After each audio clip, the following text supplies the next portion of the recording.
양주시 도서관리 1팀장 이병주입니다.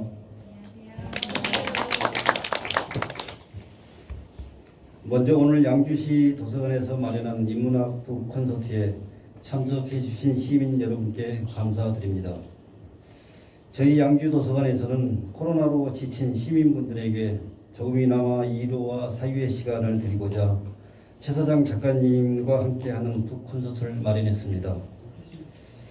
최사장 작가님을 소개해드리면 팟캐스트, TVN 어쩌다 어른, JTBC 말하는 대로 등 다수의 방송과 매체를 통해 대중들에게 널리 알려졌으며 주요 저서로는 지적 대화를 위한 넓고 얕은 지식, 11계단, 시민교양 등이 있습니다.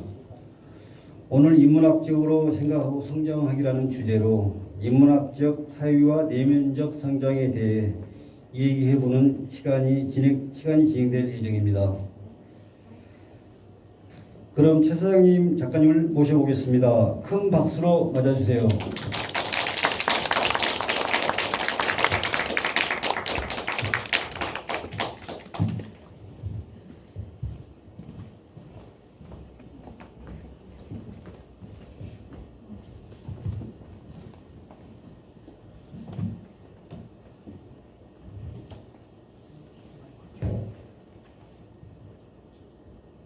네, 반갑습니다. 최 사장입니다.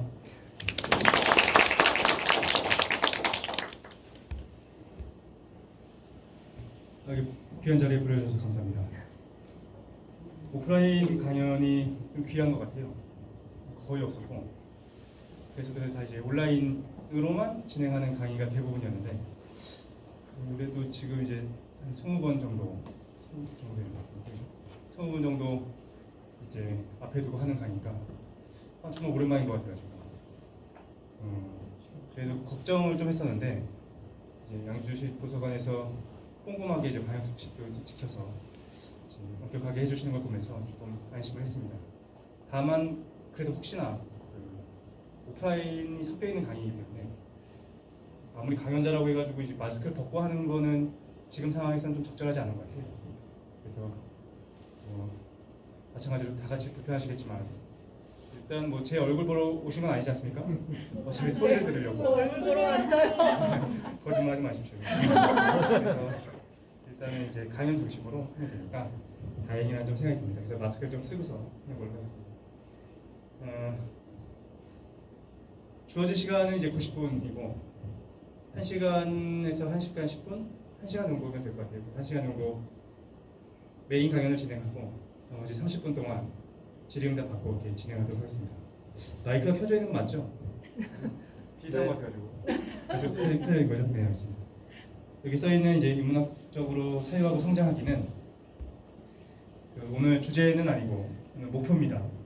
그래서 오랜만에 귀한 시간을 내서 자리에 함께 하셨으니까 1시간 반 정도 90분 동안 오랜만에 우리가 한동안 바쁘다는 핑계로 멀리 뒀었던 인문학에 대해서 같이 생각해보고 내면으로 성장하는 시간을 가졌으면 좋겠다 라고 해서 이제 목표를 잡아왔습니다. 오늘 메인 강연은 뭘 할 거냐면 고민을 많이 했거든요. 그래서 근데 이제 제가 양주 지역으로 온 건 처음입니다. 이제 전국을 다 돌아다니고 그러고 있는데 양주 지역에서는 처음으로 이제 그러셔가지고 양주 시민분들께 어떤 말씀을 드리는 게 가장 적절할 것인가, 제가 갖고 있는 것 중에 가장 귀한 걸 드려야 되겠다 생각이 들어가지고 제가 몇 가지 강의를 하고 있는데 그 중에서 티벳 사자에서에 대한 강의를 해드리는 게 제가 해드릴 수 있는 가장 좋은 강의다 생각이 들었어요. 오늘 티벳 사자에서와 관련된 이야기를 좀 진행해 볼까 합니다. 강의를 본격적으로 진행하기 전에 저를 모르시는 분들도 많이 계실 것 같아서 이제 앞에서 이제 저를 소개시켜 주셨지만 간단하게 자기 소개한 다음에 진행하도록 하겠습니다. 지금 현재는 작가로서 활동하고 있고 가장 많이 알려진 책은 지적 대화를 위한 넓고 얕은 지식, 보통 줄여서 지대너벳이라고 하는 책이 이제 5년 전, 벌써 6년 전이네요. 6년 전에 나온 책이 가장 많이 알려져 있습니다. 많이 팔린 책이 가장 좋은 책은 아닌 것 같아요. 그죠? 그런 건 아닌데 그래도 많이는 팔렸습니다. 그래서 얼마 전에 이제 한 보름 정도 됐는데 교보문고에서 근 10년 동안 출간됐던 한국에서 출간됐던 책들 전체 중에서 많이 팔린 책을 이제 순위를 매겼는데 지네더벨 1권이 6위를 했더라고요. 굉장히 많이 팔렸고 박수 안 치셔도 괜찮습니다. 어차피 여러분의 인세로 충분히 축하받았기 때문에 감사드립니다. 그래서 사실 좀 아쉬운 것도 있어요. 왜냐면 더 좋은 책인데 묻혀있는 책들이 많이 있는데 그런 책들이 사실은 좀 빛을 봐야 되는데 그런 생각이 좀 들었습니다. 각각 이 두 권의 책은 이제 현실 세계와 현실 너머 세계를 다루고 있습니다. 1권 같은 경우에는 이제 현실 세계, 눈에 보이는 세계죠. 역사, 경제, 정치, 사회, 윤리, 우리 시야 안에 들어와서 우리 눈에 드러나는 현상에 대해서 설명하고 있고 2권에서는 이제 현실 너머, 그러니까 철학, 과학, 예술, 종교, 신비, 현실 너머에서부터 현실을 만들어내가는 그 이론적 토대에 대해서 쓰고 있습니다. 근데 이제 많이 알려져 있기로는 다양한 분야를 좀 알기 쉽게 설명한 작가로 알려져 있는데 사실은 다양한 분야에 관심이 뭐 없는 건 아닌데 다양한 지식 자체는 그렇게 큰 의미가 없다고 생각해요. 그러니까 지식과 정보를 다루는 두 가지 태도가 있다는 생각이 듭니다. 첫 번째는 지식과 정보 자체를 사랑하시는 분들이 계세요. 내가 이런 지식도 얻고 이런 정보도 얻었지, 내가 이런 것들을 알고 있어. 그거 자체를 향유하시는 분들이 계신데 그것도 괜찮 좋다고 생각하거든요. 그런데 두 번째 태도를 갖고 계신 분들도 계십니다. 정보와 지식에 대해서 이것 자체가 중요한 게 아니라 이건 하나의 수단이지 우리가 올라가야 되는 그 무엇인가가 있고 그걸 밟고 가는 사다리로서 지식과 정보가 있다고 생각하시는 분들이 계신 거죠. 사실 저는 이제 후자입니다. 지대너비아트에서 10개 정도의 분야를 썼던 이유도 사실은 이제 마지막에 있는 신비라는 분야를 쓰기 위해서 사실은 썼던 거예요. 그래서 지대너비아트 2권의 5개 주제 중에 마지막이 이제 신비죠.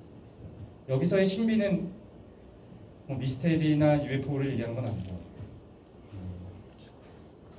모든 인간이 갖고 있는 가장 중요한 신비가 있습니다. 이건 전 개인적으로 왜 내가 여기 있는가에 대한 문제라고 생각하거든요. 왜 내가 여기 눈 떴는가?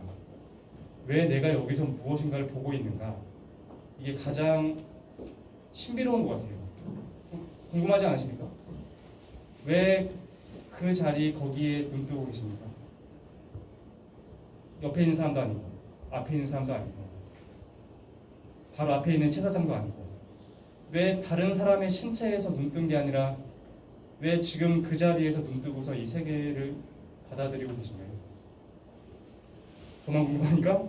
너무 궁금했어요. 왜 내가 이렇게 그 채사장이라는 몸뚱이 안에서 눈을 떴는가? 그래서 이제 막연하게 도달했던 질문이 그거에 대해서 이해하기 위해서는 이제 눈뜬 존재, 보는 자, 일반적으로는 의식이라고 부르는 그거에 대한 탐구를 해야 된다는 생각을 했습니다. 그래서 그 의식, 저는 이제 의식이라는 단어를 그렇게 좋아하진 않아요. 의식이라는 단어는 영어로 consciousness를 이제 번역해야 되니까 그걸 번역할 말이 적절하지 않은 겁니다. 한국에는 그런 의미가 없어요. 뭔가 그 깨어 있는 그래서 가장 적합한 우리가 갖고 있는 단어 중에서 적절한 단어를 의식이라는 걸 갖다 붙인 거예요. 그 의식이라는 단어의 기원은 그 불교에 있습니다. 인도 대승불교에 오면 두 가지 학파로 나눠지게 되거든요. 가장 크게 하나는 이제 중간파, 하나는 이제 유식파인데 중간파는 중도를 다룹니다. 오늘 그 중도에 대한 얘기 조금 할 수도 있을 것 같은데 근데 어쨌든 유식파에서는 실제로 의식에 대한 탐구를 해요. 인간의 의식이 몇 단계로 구성되어 있는가. 그래서 결론적으로는 8단계 혹은 9단계로 의식을 세분화시킵니다. 그래서 앞에는 5가지의 식, 감각이 있고 그걸 종합해주는 게 6번째 식인 의식이에요. 그래서 불교 용어입니다. 의식. 나머지는 이제 뭐 아말라식, 뭐 아레아식, 식들이 있는데 거기 6번째 그 식인 의식을 컨셔스네스랑 갖다 붙인 거예요. 우리가 의식 그러면은 이해하지 못하는 이유가 사실 거기 있습니다. 불교 용어를 우리가 이해 못하니까 의식 그러면 의식이 뭐야? 그런 생각이 드는 거죠. 그래서 저는 이제 의식이라는 용어로 부르는 거를 저는 좀 좋아하지 않고 그건 이해하기 힘듭니다. 그래서 보는 자라고 부르는 거죠. 그 안에서 보고 있는 자, 보고 있는 자에 대한 탐구를 했는데 너무 길어졌네 말이. 자기 소개로 오늘 끝날 수도 있을 것 같습니다. 근데 사실 궁금해요. 너무 신비한 분야이고, 그래서 그걸 쓰고자 이제 지대노비앗을 썼었는데, 이걸 쓸 당시에는 이제 작가가 준비가 안 돼 있었던 거예요. 의식에 대해서 이런 게 아니야 정도만 알고 있었지, 그것이 실제로 어떤 그 결과를 발생시키는지, 그것이 이론적으로 어떻게 정립될 수 있는지를 작가가 몰랐던 거죠. 능력이 부족했던 것 같습니다. 그러다 보니까 잘 못 썼어요. 원래 잘 모르면 어렵게 얘기하게 됩니다. 그래서 막상 읽어보시면은 신비가 무슨 말인가 싶어요. 무슨 말이야? 그래서 많은 분들이 뒤까지는 잘 안 읽으시고 재미없다. 앞에 역사, 경제, 정치를 잘 썼다. 그래서 이제 역사, 경제, 정치, 다양한 분야를 다루는 애구나 라고 이제 알고 계신 거죠. 그래서 나름 좋았습니다. 어쨌든 많이 사랑해 주시니까. 그래서 그걸 좀 구체화시키기도 했어요. 각각의 분야에 대해서 조금 구체화를 시켜서 시민의 교양과 열한계단에서 현실 세계에 대한 좀 구체적인 살을 붙여서 한국 상황과 좀 연결시켜서 썼고, 열한계단에서 이제 자아에 대한 문제를 철학, 과학, 예술, 종교와 연결시켜서 좀 쓰게 됐습니다. 그런데도 이제 계속 아쉬움이 남는 거죠. 내가 풀어야 될 질문은 이게 아닌데, 의식에 대한 얘기를 다뤄야 되는데, 그래서 이제 좀 성급한 마음에 썼던 책이 우린 언젠가 만난다였고, 접근하기가 쉽지 않은 것 같아서 이제 수필 형식으로 썼습니다. 문학적인 측면에서 이제 우린 언젠가 만난다를 쓰게 됐고, 그래서 좀 아쉬움이 남았어요. 읽으시는 분들도 좀 어렵다고 느끼시기도 했고, 그래서 좀 마음을 잡고서 다행히 이제 우린 언젠가 만난다를 낼 쯤에서 제가 이제 팟캐스트도 그만두고 이제 방송도 이제 나가지 않기로 했고, 책도 안 쓰게 되고 시간을 좀 만들게 됐습니다. 그래서 혹시 쓸 수 있나? 라는 생각이 한 2년 정도 정리해서 나온 책이 요번에 나왔던 지대노벨 제로인 거죠. 지대노벨 제로는 이제 우리는 언젠가 만난다와 마찬가지로 이제 초월에 대한 얘기를 쓰게 됩니다. 그러니까 우리 의식, 보는 자, 이 두 가지는 이제 현실, 어쨌든 세계에 놓여 있거든요. 현실 세계든 현실 너머 세계든 우리 세계를 다루고 있지만 그 세계보다 하나 더 나아가 초월에 대한 내용을 이제 지대노벨 제로에서 쓰고 있습니다. 개인적으로는 이제 만족스러워요. 그래서 작가의 능력보다 정리가 잘 된 것 같아가지고 다행이라는 좀 생각이 듭니다. 근데 아쉬운 거는 저도 이제 대중작가다 보니까 자기 검열을 합니다. 그래서 사실과 믿음 부분을 구분해서 쓰려고 노력을 해요. 제가 이제 이론적으로, 논리적으로, 추론적으로 사실이다라고 얘기할 수 있는 부분만을 써 놓을 수 있지, 그걸로 인해서 귀결되는 믿음에 대한 얘기는 사실 쓰지 못합니다. 그래서 그 부분들을 다 뺐어요. 사실과 관련된 부분만 좀 써가지고 실제로 제가 하고자 했던 얘기를 다 쓰지는 못했던 것 같습니다. 오늘 뭐 할 거냐? 그래서 그 부분들을 조금 얘기해 보려고요. 그러니까 모든 작가들이 자기 책으로 얘기하는 게 가장 수월하긴 하거든요. 저도 마음 같아서는 이제 지대노비앗으로 이제 얘기를 하면 좋을 것 같은데 이게 좀 전달이 안 될 것 같아서 제가 실제로 이제 사실 부분과 믿음에 대한 부분, 그 경계에 있는 굉장히 제가 좋아하는 책이 있습니다. 굉장히 잘 쓴 책이라고 생각이 들고, 그래서 그거를 다루는 것이 최 사장이라는 작가가 말씀드리고 싶은 것과 아직 말씀드리지 못한 것들, 그 경계를 아슬아슬하게 갈 수 있는 뭔가 정보와 지식을 드릴 수 있겠다는 생각이 들어서 준비했습니다. TBS 아자에서 준비했고, 재밌으실 거예요. 재밌으실 거고, 그리고 놀랍게도 오늘 여러분이 다음 삶에서 무엇으로 태어날지를 예측해드리는 시간도 지금부터 한 35분 정도 후에 가져볼까 합니다. 오늘의 주제를 제가 이렇게 뽑아봤어요. 어떻게 살 것인가 뽑아봤고, 이제 본격적으로 강의를 좀 시작해볼까 합니다. 마스크 쓰고 하는 게 처음인데 할만하네요. 조금 숨이 찬데 이 정도면 뭐 괜찮은 것 같습니다. 그래서 어떻게 살 것인가. 지금도 사실 궁금합니다. 어떻게 살아야 되지? 일단 요 몸뚱이에 던져졌고 21세기 한국에 어떤 그 남자로서 이제 남자라는 신체 위에 이게 던져진 존재이고 최 사장이라는 삶을 살아왔고 어떻게 살 것인가, 내가 왜 여기 던져졌는가에 대한 고민을 많이 하게 됩니다. 계속 고민하게 되겠죠. 쉰에도 예순에도 계속 고민하게 될 것 같은데 가끔 그런 생각을 하는 것 같아요. 이렇게 사는 거 말고 뭔가 조금 더 괜찮은 방식으로 삶을 좀 바꿔봐야 되겠다 라는 생각을 가끔 하게 되는 것 같습니다. 지금도 아마 앉아 계신 분들도 마찬가지라는 생각이 들고 방송을 보시는 분들도 마찬가지일 것 같은데, 그럼 이런 질문이 생각나는 거죠. 그렇다면 어떻게 해야 지금의 삶을 멈추고 뭔가 조금 더 괜찮은 삶으로 나의 삶을 만들어 나갈 것인가? 어떻게 하면 될까요? 어떻게 하면 삶을 다시 디자인할 수 있습니까? 조금 더 괜찮은 나로. 지금은 뭐 이제 답을 드릴 수가 없으니까 조금 이따 질의응답 시간에 충분히 하면 되니까. 의지로는 안 되는 것 같아요. 많은 사람들이 이렇게 생각합니다. 내가 뭔가 의지를 내서 지금 무언가를 막 이 방향을 바꿔내면 다른 삶을 살 수 있지 않을까? 근데 저는 개인적으로 불가능하다고 생각합니다. 인간한테는 의지 같은 건 없는 것 같아요. 만약에 우리가 의지로서 무엇인가 바꿀 수 있는 존재였다면 지금 이러고 있지 않겠죠. 뭔가 더 괜찮은 삶을 살았을 것 같다는 생각이 듭니다. 저는 우리의 행위를 바꾸는 것은 나의 의지가 아니라 내가 밟고 있는 세계관이라고 생각합니다. 내가 세계관을 바꾸지 않으면 의지를 내든 의지를 내지 않든 내 삶의 행동 양식은 동일할 수밖에 없습니다.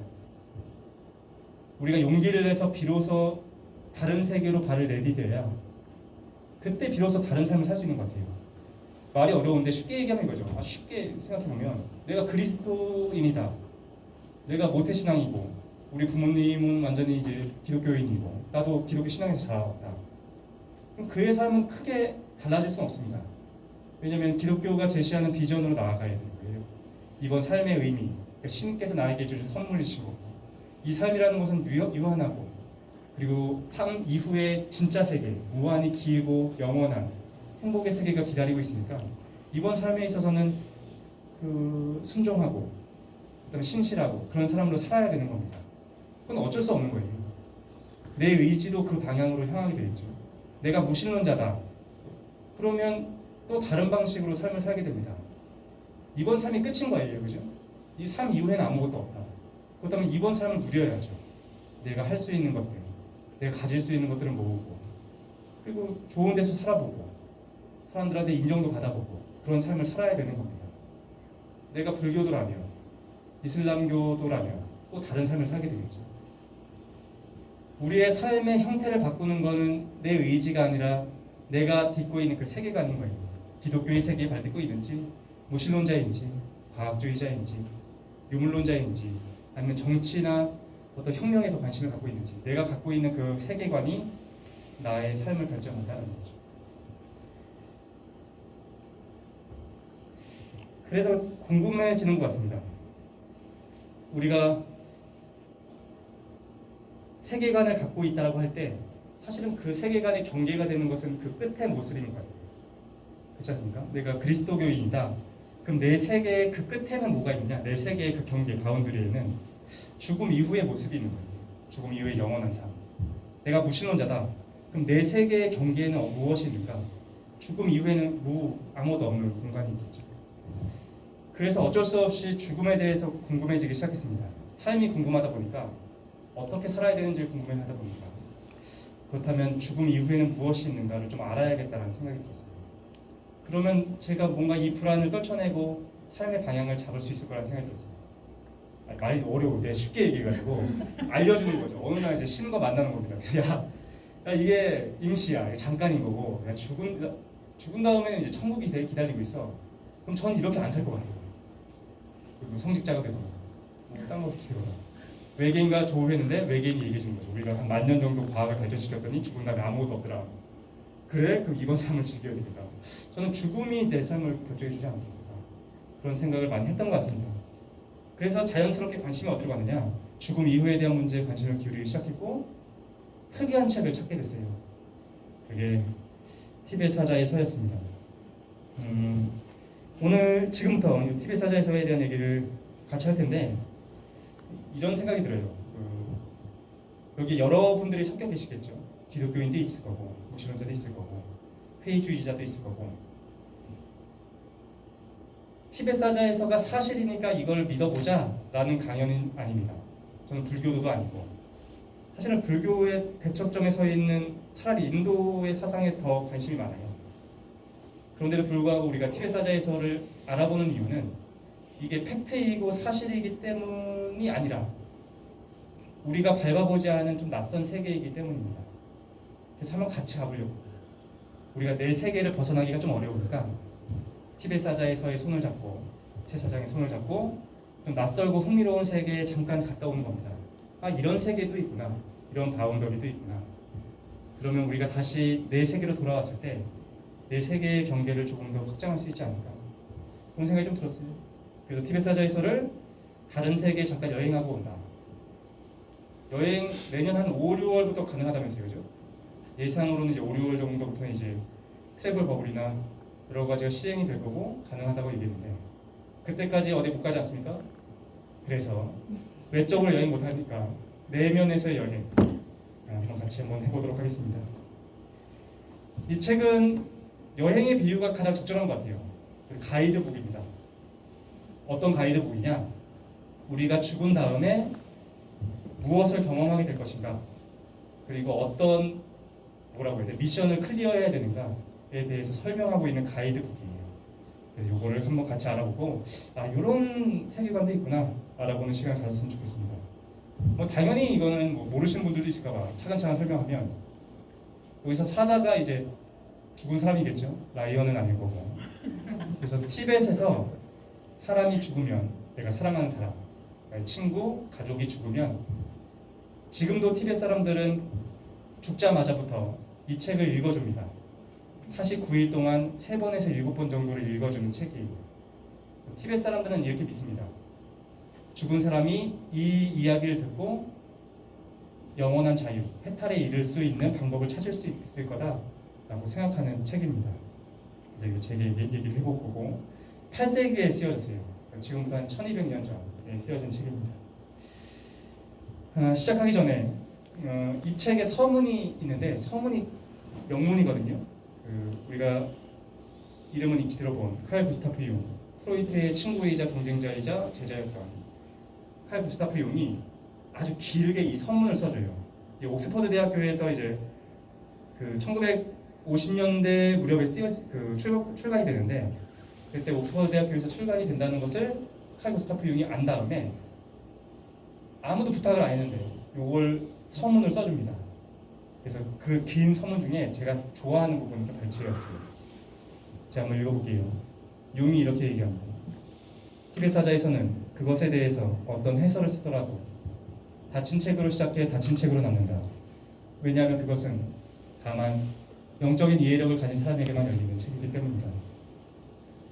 이 책은 가장 차원 높은 심리학이다. 이 책을 열린 눈으로 읽고 편견 없이 자신들의 마음에 새기는 사람들은 큰 공부가 되리라 라고 얘기하고 있습니다. 사실 첫 번째 문단을 제가 굉장히 좋아하거든요. 뭐라고 얘기하고 있습니까? 야, 이 책은 그죠? 닫힌 책으로 시작해서 닫힌 책으로 남을 거야. 준비가 된 사람만 그 안으로 들어갈 수 있다. 저는 이 문장이 티벳 사자에서뿐만 아니라 모든 텍스트에 해당한다고 생각이 들어요. 영화든 책이든 우리가 무엇인가를 읽는다고 했을 때 그걸 읽어내기 위한 최소한의 조건은 한글을 아는 건 아닙니다. 내가 한글을 다 알고 있어. 그래서 한글로 된 책이라고 해가지고 첫 단어부터 끝까지 다 꼼꼼하게 읽는다고 해서 우리는 그 안으로 들어갈 수는 없는 것 같아요. 그 책장의 표면에 그 글씨를 꿰뚫고 그 내면으로 들어가기 위해서는 준비가 있어야 됩니다. 어떤 준비냐? 그거에 대한 어떤 선체험이나 아니면 앞선 고민들이 있어야죠. 그런 것들을 갖고 있어야 우리는 비로소 그 안으로 들어가서 의미를 이해할 수 있다는 생각이 듭니다. 쉽게 얘기하면 그거죠. 연애를 한 번도 안 해봤다. 그러면은 그 뭐였지? 라면 먹고 갈래가 어디지 나오는 거예요? 봄날은 간다인가? 맞습니까? 봄날은 간다를 이해할 수 없는 거죠. 갑자기 봄날은 간다고 왜 나한테 해석을 할 수도 있는데 제가 그걸 체험했거든요. 제가 그거 봄날은 간다를 언제 봤냐면은 그 대학교 후배랑 봤어요. 남자 후배랑 봤습니다.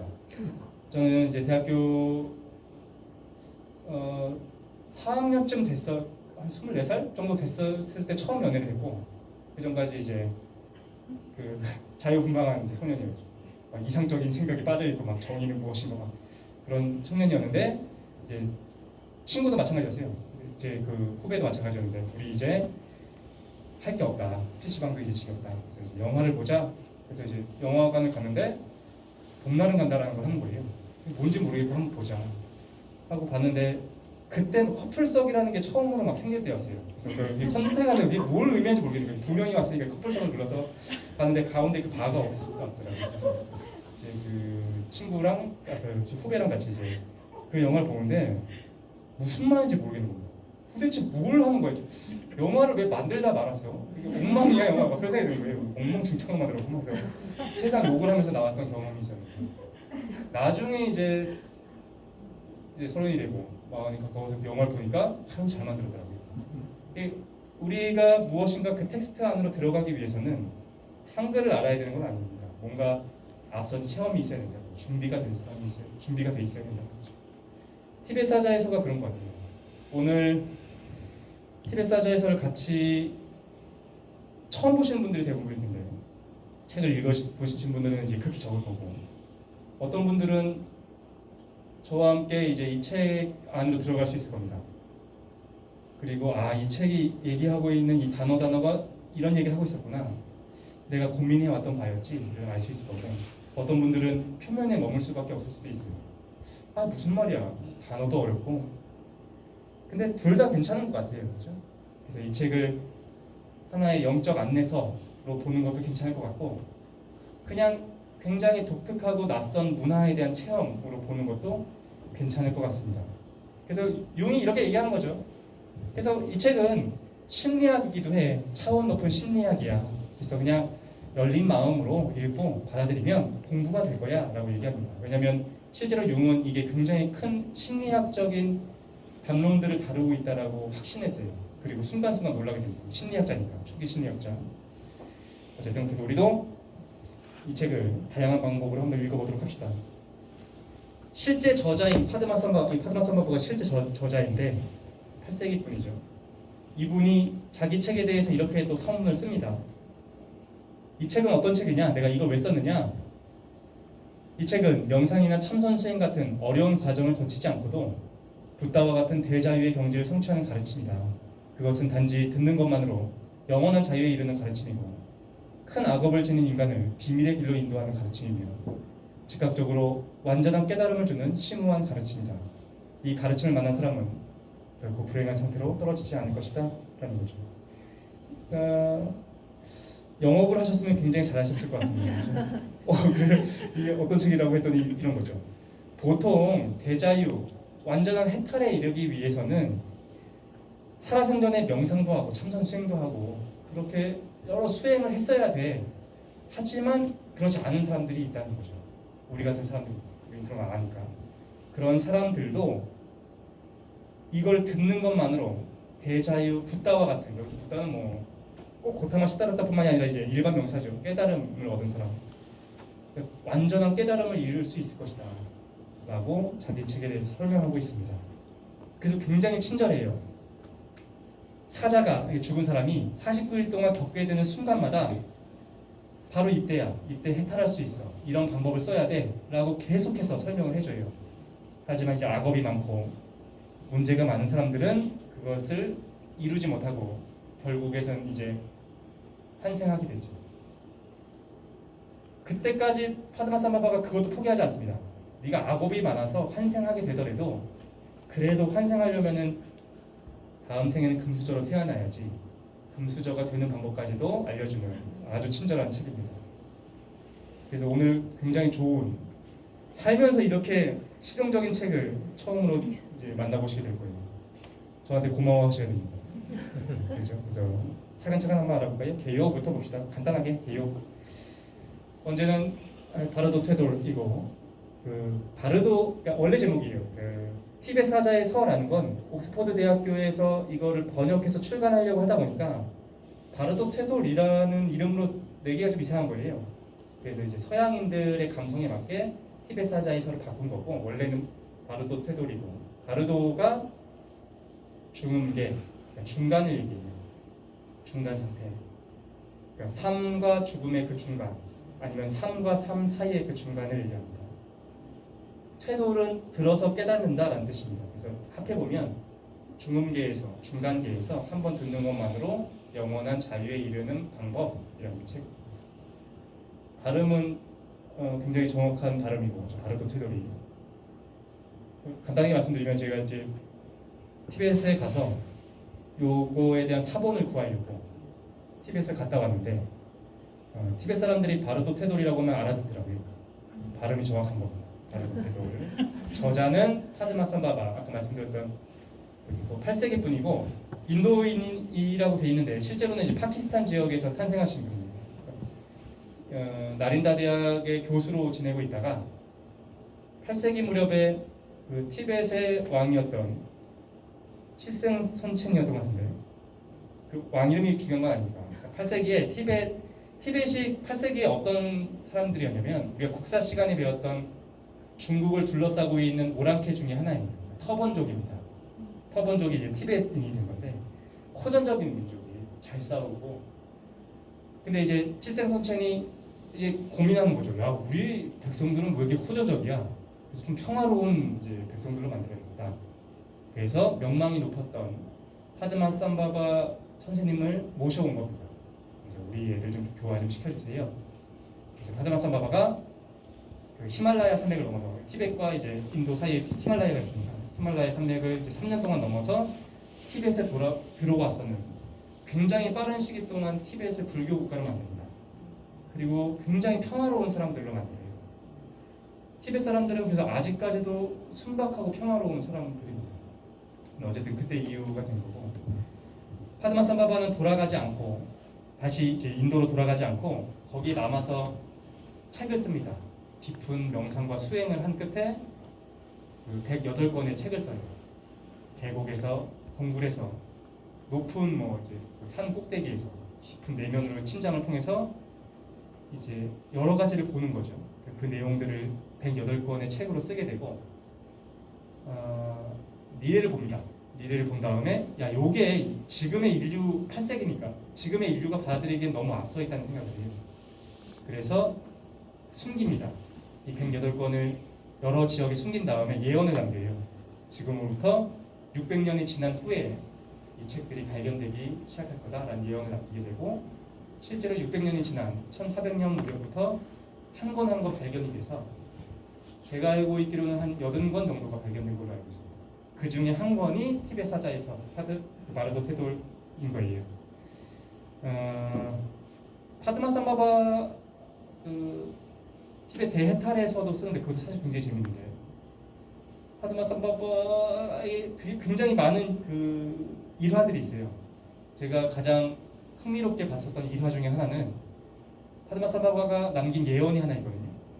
그 예언이 뭐냐면 이렇게 되어 있습니다. 철로 만든 새들이 하늘을 날고 말이 끌지 않는 마차가 땅 위를 다니게 될 때쯤 해서 저기 누구야? 저 티벳의 그 영적 스승 누구죠? 갑자기 달라이라마가 자신의 집을 잃고 세계를 떠돌게 될 것이다. 이런 예언은 실제로 남겨 있어요. 문서로 남아 있어요. 그래서 그게 굉장히 흥미로웠습니다. 지금 얘기를 하고 있죠, 정확하게. 그래서 뭔가를 봤을 수도 있겠다라는 생각을 갖고 있습니다. 근데 현대인들의 특징인 것 같아요. 현대인들은 이제 과학주의자들이고, 그다음에 근거가 있고 합리적인 것들, 그리고 현대인이 과거 어느 때보다 지혜롭다라고 믿지 않습니까? 되게 게으른 생각이라는 생각이 듭니다. 저는 이제 그거를 그 사유의 게으름이라고 부르기도 하는데 막상 묻혀있는 고전들을 읽다 보면 굉장히 놀라운 통찰들이나 이야기들을 해주고 있다는 걸 다 알게 되거든요. 근데 현대인들은 전혀 그런 걸 보지 않습니다. 그리고 특히 우리가 좋아하는 것도 그런 사람들 아닙니까? 서양의 철학자.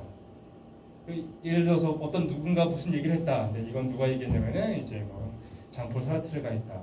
하이데거가 얘기했습니다. 그러면 우리는 그런가 보다 생각하잖아요. 근데 동양의 파드마 삼바바가 얘기했다. 그러면 뭔가 이상한데 그렇게 생각하지 않습니까? 그러니까 현대인들은 서양에 대한 어떤 그 신뢰가 굉장히 큰 것 같아요. 그러다 보니까 막상 펼쳐보지도 않는 거죠. 인도나 중국이나 동아시아에서 발생했었던 그 고전들에 대해서. 근데 막상 읽어보면 놀랍다는 생각을 하게 되거든요. 아마 이 책도 저한테는 좀 그런 책이었습니다. 그래서 보면 번역과 편집을 누가 했냐면 둘이 같이 했습니다. 에반스 웬츠는 그 옥스퍼드 대학교의 민속학 교수였고, 라마 카지 다와삼둡은 라마가 승려란 뜻이에요. 카지 다와삼둡이라는 영어를 할 줄 아는 승려였는데 이 둘이 같이 바르도 테도를 번역해서 티벳 사자해설을 출간한 겁니다. 옥스퍼드 대학교에서 출간할 때 이걸 누가 읽겠어라고 고민했던 것 같아요. 근데 막상 출간되고 나서는 시대 베스트셀러가 됩니다. 서양 세계에 굉장히 큰 영향을 미쳤던 책이었습니다. 반대로 한국인들은 잘 모르죠. 내용은 단순합니다. 죽은 자를 위한 안내서. 사후 49일 동안 죽은 자가 겪게 되는 여러 현상을 설명하고 있는 책입니다. 우리가 실제로 사구제를 지내지 않습니까? 사람이 죽은 다음에 49일 때가 되면 사구제를 지내는데 그 사구제의 기원이 여기에 있는 거예요. 되게 단순합니다. 목표가 뚜렷해요. 그래서 플랜 A와 플랜 B로 되어 있습니다. 플랜 A가 진짜 목표이고 혹시 플랜 A를 실패하면 이제 플랜 B로 가는데요. 진짜 플랜 A는 이거죠. 당신이 다시 태어남을 멈추고 바로 그 자리에서 해탈할 수 있게 하는 것이 이제 플랜 A입니다. 궁극의 목표. 근데 문제가 많고 악업이 많아서 이 지혜를 듣지 못하는 사람들은 환생, 윤회하게 되죠. 다시 태어나게 되는데 그러면 그나마 더 나은 삶으로 환생하도록 그 방법을 알려주는 것이 플랜 B입니다. 어떤 분들은 이렇게 생각할 수도 있어요. 플랜 B가 더 좋은 거 아니야? 다시 좋은 곳에 태어나는 게 낫지.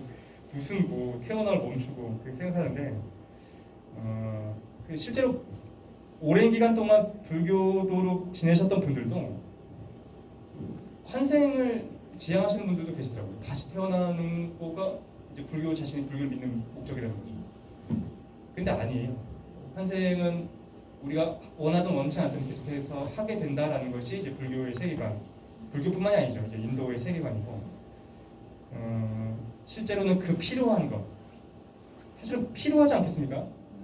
우리가 내가 죽은 다음에 어떻게 될지 이제 아리까리 하니까 완전히 죽는 것보다는 다시 태어나는 게 낫지 않을까라는 생각을 하는 거지. 만약에 팩트다. 계속 태어난다. 태어나고 죽고 태어나고 죽고 그리고 이 고통을 계속해서 받고 계속해서 마음을 쓰고 하지만 이 내가 살아생전에 쌓아 올렸던 것은 마지막 순간에 가서 다 허물어지고 다시 무엇인가를 계속 쌓아 올려야 되고 다시 그것이 허물어지고 그것을 무한한 시간 동안 무한히 반복해 왔다라고 우리가 상상해 본다면 너무 필요한 일이 되는 거예요. 그래, 그때 우리가 그걸 탈출할 수 있는 방법은 그 윤회의 고리를 끊는 거겠죠. 그래서 인도의 문화권에서 인도 문화권은 이제 업, 윤회, 해탈하는 업과 윤회 그리고 궁극적으로 해탈을 원했던 이유가 그들은 그것을 팩트라고 생각했던 거죠. 진짜로 우리가 무한히 태어났었고 그것은 필요한 일이다. 그것을 이제 끊어내야 되겠다라고 생각했던 것 같습니다. 내용으로 본격적으로 한번 들어가 보도록 하겠습니다. 그럼 간단하게 보죠. 내용 세 가지 부분으로 되어 있습니다. 치카이 바르도, 초에니 바르도, 시드파 바르도로 되어 있고 그냥 49일 동안의 그 일을 얘기하고 있는 거예요. 그러니까 우리가 죽자마자 3일이나 4일 동안 경험하게 되는 것을 이제 죽음의 순간의 바르도라고 하고 그걸 치카이 바르도라고 하는 거죠. 그 이후가 되면 한 보름 정도 존재의 근원을 체험하게 됩니다. 그걸 이제 초에니 바르도. 존재의 근원이 뭐야? 이렇게 생각할 수도 있는데 말이 어렵죠. 그러니까 모든 존재의 근원이 어떤 건지를 체험한다는 거예요. 이걸 뭐라고 그러더라? 아이패드, 책상인가? 단상, 그다음에 뭐 이제 이렇게 뭐 스크린, 몸뚱아리, 마이크 이게 다 존재자들. 이 존재자들의 그 근원이 뭔가? 도대체 왜 이런 존재자들이 발생했는가? 그걸 체험한다는 뜻이에요. 이것들이 기원한 그 근원을 본다는 거죠. 그리고 한 달 동안은 시대파파르도 환생의 길을 가게 됩니다. 사실은 이제 각각의 단계에서 이제 태어남을 멈추고 해탈하는 게 목표지만 악업이 많으면 49일까지 가게 된다라는 거죠. 하나씩 살펴보도록 하겠습니다. 치카이 바르도부터 한번 살펴보도록 할게요. 근데 혹시 이거 읽어보신 분 계십니까? 티베트 사자에서 나 읽어봤다. 2명이나 저분들은 아마 그 팟캐스트를 들으셨거나 제 책을 읽으신 분들일 겁니다. 한국에서 티베트 사자에서 읽는 사람들은 저와 연결되지 않은 사람들이 없어요. 근데 네이버에 티베트 사자에서라고 연결되면 최 사장이 나옵니다. 제 사장이 뭐 이렇게 있다. 어쨌든 막상 읽으시면서 제욕했을걸요? 그죠? 제욕했을 겁니다. 왜냐면 야 제가 얘기했을 때는 뭔가 굉장히 흥미로웠는데 근데 막상 읽어보면 되게 불교 용어들이 많이 나오죠. 그리고 막 뭘 판타지 같기도 하고 이해가 안 되는 단어들도 많고 그래서 사실 제가 오늘 말씀드리는 내용은 현대인의 감성에 맞게끔 제가 발췌를 해온 거예요. 그리고 의미가 상통할 수 있게 좀 변화를 준 거고 그래서 오늘 걸 좀 보신 다음에 그때 좀 이제 마음의 준비를 하신 다음에 이제 본격적으로 읽으시면 그러면 좀 더 괜찮을 거라는 생각이 듭니다. 하나씩 볼까요? 치카이 바르도부터 잠깐 보도록 하겠습니다. 죽음의 순간의 사후세계. 이제 우리가 실제로 죽었다고 한번 생각해 보도록 하겠습니다. 언젠가는 뭐 죽겠죠. 우리가 신기하지 않습니까? 내가 죽을 거라는 걸 이론적으로는 알고 있지만 체험은 하지 못하잖아요. 안 죽을 것 같기도 하고. 근데 어느 순간 죽음의 순간이 올 겁니다. 나이가 더 들어가기 시작할 거고 뭔가 마음속에서 파도치던 어떤 격정적인 마음과 그런 것도 가라앉기 시작할 거예요. 몸은 점점 무거워지고 노쇠해져 갈 겁니다. 그리고 어느 순간부터는 내가 무엇을 이루고 싶은 마음보다 내 자식이나 내 손자가 무엇을 이루었으면 좋겠다라는 마음이 점점 더 커질 거고 삶에서 이루지 못했던 것들에 대한 아쉬움과 후회들도 많이 남게 되겠죠. 그리고 어느 순간부터는 팔다리에 기운이 없을 거고 매우 오랜 시간 동안 침대 생활을 해야 될지도 모릅니다. 계속 누워 있어야 될 수도 있고 그리고 숨을 쉬는 것도 점점 힘들어지기 시작하는 거죠. 멀리서부터 사랑하던 나의 친지나 가족들, 나의 형제들이 내 임종이 가까웠음을 알고 모여들기 시작합니다. 그리고 난 누워있는데 지들끼리 분주해요. 그렇죠? 티베트 사자에서 보면 그런 내용이 실제로 나옵니다. 자기가 죽은 다음에 보게 되는 거에서 얼마큼 실망하게 되는 그런 얘기도 나오는데 근데 어쨌든 그래서 사람들이 막 모여가지고 막 유산에 대한 얘기도 하고 뭐 왜 나한테는 아무것도 남기지 않았느냐 뭐 이런 얘기도 하고 그리고 숨쉬기는 점점 어려워지기 시작할 것이고 그리고 이번 삶에서 나한테 주어졌었던 들숨과 날숨 중에 마지막으로 날숨이 내 코에서 빠져나가게 될 겁니다. 더 이상 나는 숨을 들여마시지 않는 순간이 올 거고 나는 이제 죽음 속으로 가게 되겠죠. 저는 언어라는 것이 굉장히 폭력적이라는 생각을 많이 합니다. 언어는 굉장히 폭력적이에요. 언어를 사용한다는 것 자체가. 왜냐하면 언어의 본질 자체가 분절해 있습니다. 모든 것을 끊어요. 예를 들어서 뭐 이제 눈, 코, 입 그래도 실제로는 그것이 하나도 분리되지 않았음에도 불구하고 눈, 코, 입이라고 얘기하는 순간 그것이 분리된 것처럼 느껴지지 않습니까? 언어는 모든 것을 분절하죠. 근데 죽음과 삶도 마찬가지인 것 같아요. 삶과 죽음이라는 단어가 있으니까 그것이 무슨 경계가 있고 어떤 극적인 변화가 있을 거라는 생각을 하게 되는 것 같아요. 실제로는 아닐 겁니다. 그죠? 눈과 코가 실제로 분리되어 있지 않아 있는 것처럼 아주 자연스럽게 이어져 있는 것처럼 삶과 죽음도 그걸 체험하는 자에게 있어서는 매우 매끈하게 이어져 있을 수도 있다는 생각이 들어요. 그래서 우리는 육체에서의 눈을 감을 것이고 실제로는 아무런 눈도 감지 않을 수도 있습니다. 그리고 우리는 죽음의 순간에 자연스럽게 들어가게 되겠죠. 이때 친지나 지인들이 그 티베트 사자에서를 읽어주게 됩니다. 나는 죽음 속으로 빠져들고 있고 멀리서부터 이 책을 읽어주는 목소리가 들리기 시작하는 거죠. 멀리서부터 이 소리가 들리기 시작합니다. 제가 읽어볼게요. 아, 고귀하게 태어난 자여, 그대가 존재의 근원으로 돌아가는 길을 찾을 순간이 왔다. 그대의 호흡이 멎고 있다. 그대는 생전에 그대의 영적 스승으로부터 존재의 근원에서 나오는 투명한 빛에 대해 배웠다. 이제 그대는 사후세계의 첫 번째 단계에서 그 근원의 빛을 체험하려 하고 있다. 그대여, 이 순간의 모든 것은 구름 없는 텅 빈 하늘과 같고 아무것도 걸치지 않은 티 없이 맑은 그대의 마음, 중심도 둘레도 없는 투명한 허공과도 같다. 이 순간에 그대는 그대 자신의 참된 나를 알라. 그리고 빛 속에 머물러 있으라. 이 순간 나 역시 그대를 인도하리라. 라는 말이 멀리서부터 이제 들리기 시작하는 거죠. 사실은 이 각각의 부분이 굉장히 중요한 얘기들을 하고 있습니다. 하나하나 사실은 이제 찝어서 봐도 흥미로울 것 같은데 사실 이런 얘기를 하고 있죠. 세 번째 줄 정도를 보면 네가 생전에 영적 스승들이 있었잖아. 그 사람들로부터 이 얘기를 아마 들었을 거야. 어떤 얘기를 들었느냐? 투명한 빛을 보게 될 거다. 이런 얘기를 들었다라는 거죠. 그리고 뭐라고 얘기하느냐? 그거 안에 머물러 있으라.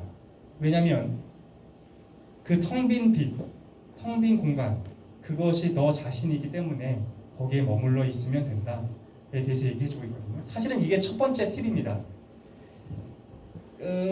이제 티베트에서는 그걸 포화 의식이라고 하는데 육신과 영적인 어떤 뭔가가 있을 거라고 얘기를 해요. 근데 그것이 완벽하게 분리되는 걸 이제 포화라고 하는데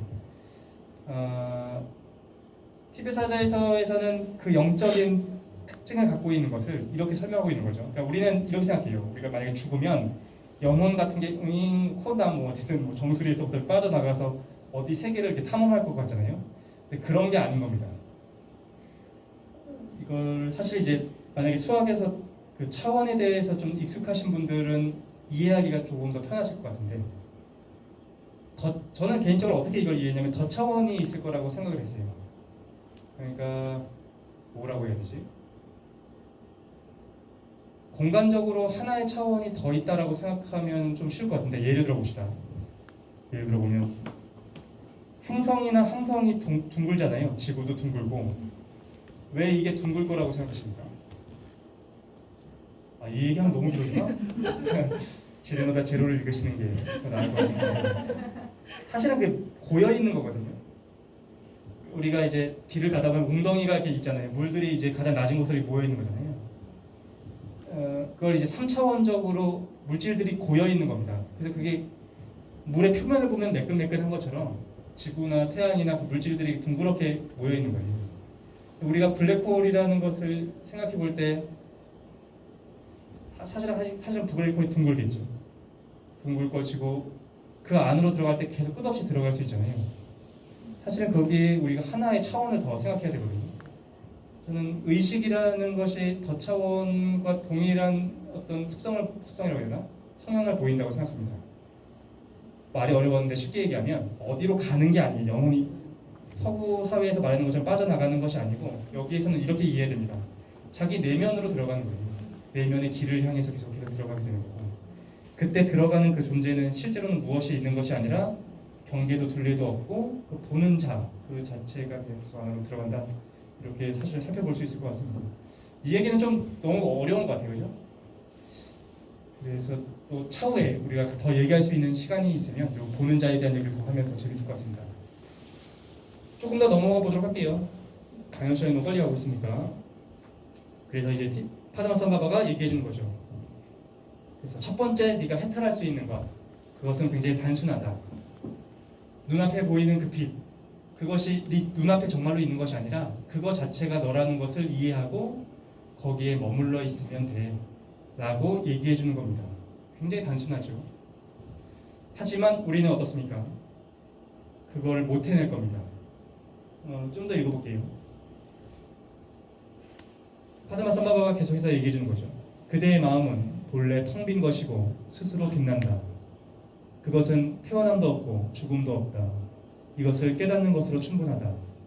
본래 텅 빈 그대 자신의 마음이 곧 붓다임을 깨닫고 그것이 곧 그대 자신의 참된 의식임을 알 때 그대는 붓다의 마음 상태에 머물게 되리라 라고 얘기하고 있습니다.